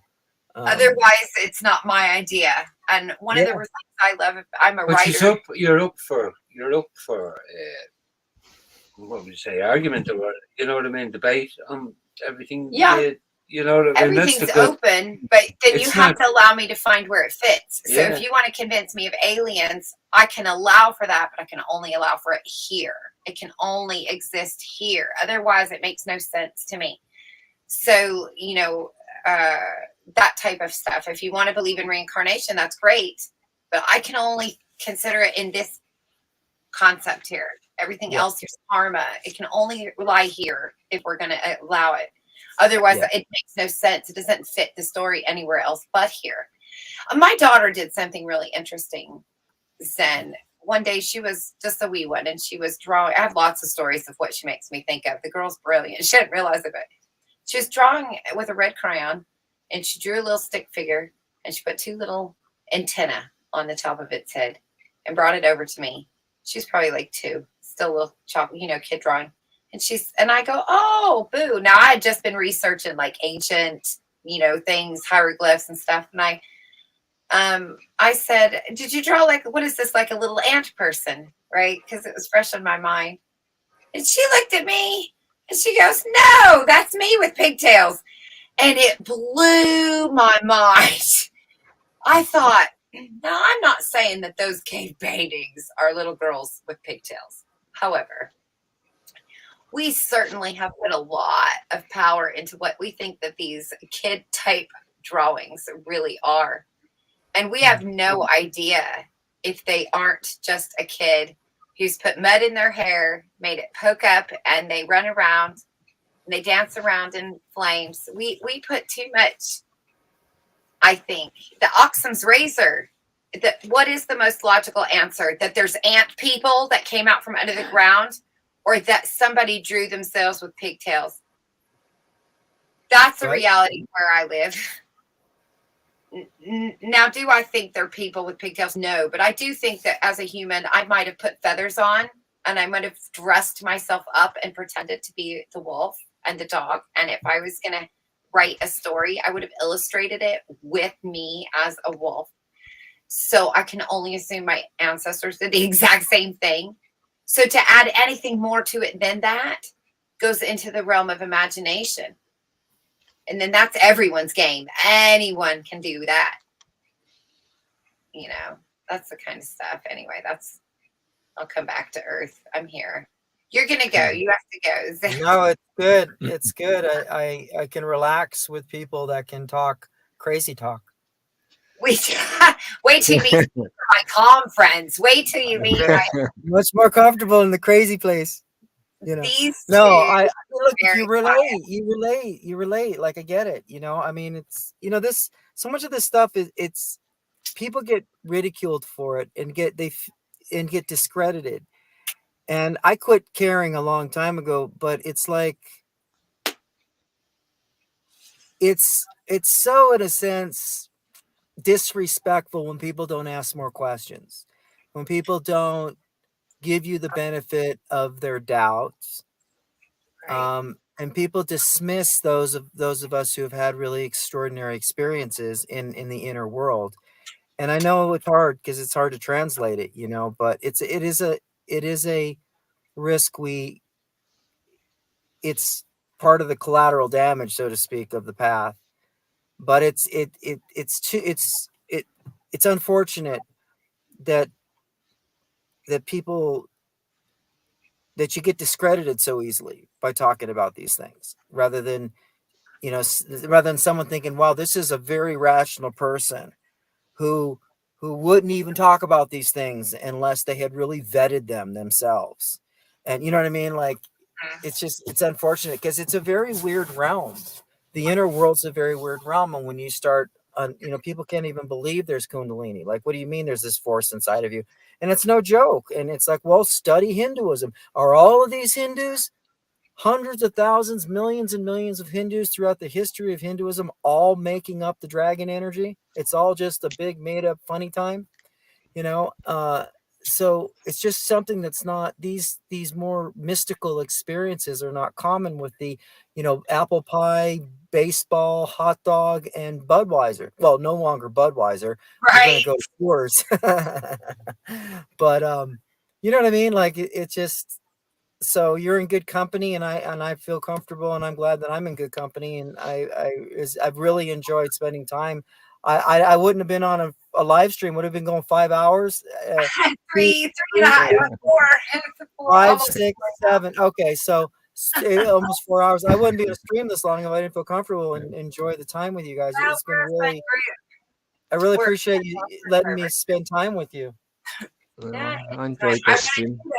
Yeah, I'm sorry. Go. You guys tell him how great he is. Sorry. Oh, I enjoyed it. The night's conversation was excellent. I enjoyed it. Thanks, but I'm also going to have to go, everybody, because my neighbours will be bat on the walls, and it's nearly 4 a.m. So I have to leave. Love yous and leave yous. Bye. Nice to meet you. Zzenn, brilliant to meet you, matey. Enjoyed what you were saying tonight. I enjoyed your story too. Thanks for sharing. I will go and check your website out tomorrow when I wake up. I've left it up on the page. Okay. Right. Tomorrow, so not so bad. Take care, you too, John. Right, Zzenn. Take it easy, care, man. I'll catch you all soon. Bye. And Joanie, and I'm sorry, it was Luther. What was it? It's Joanie. What is it? You lick, like you lick it. You lick.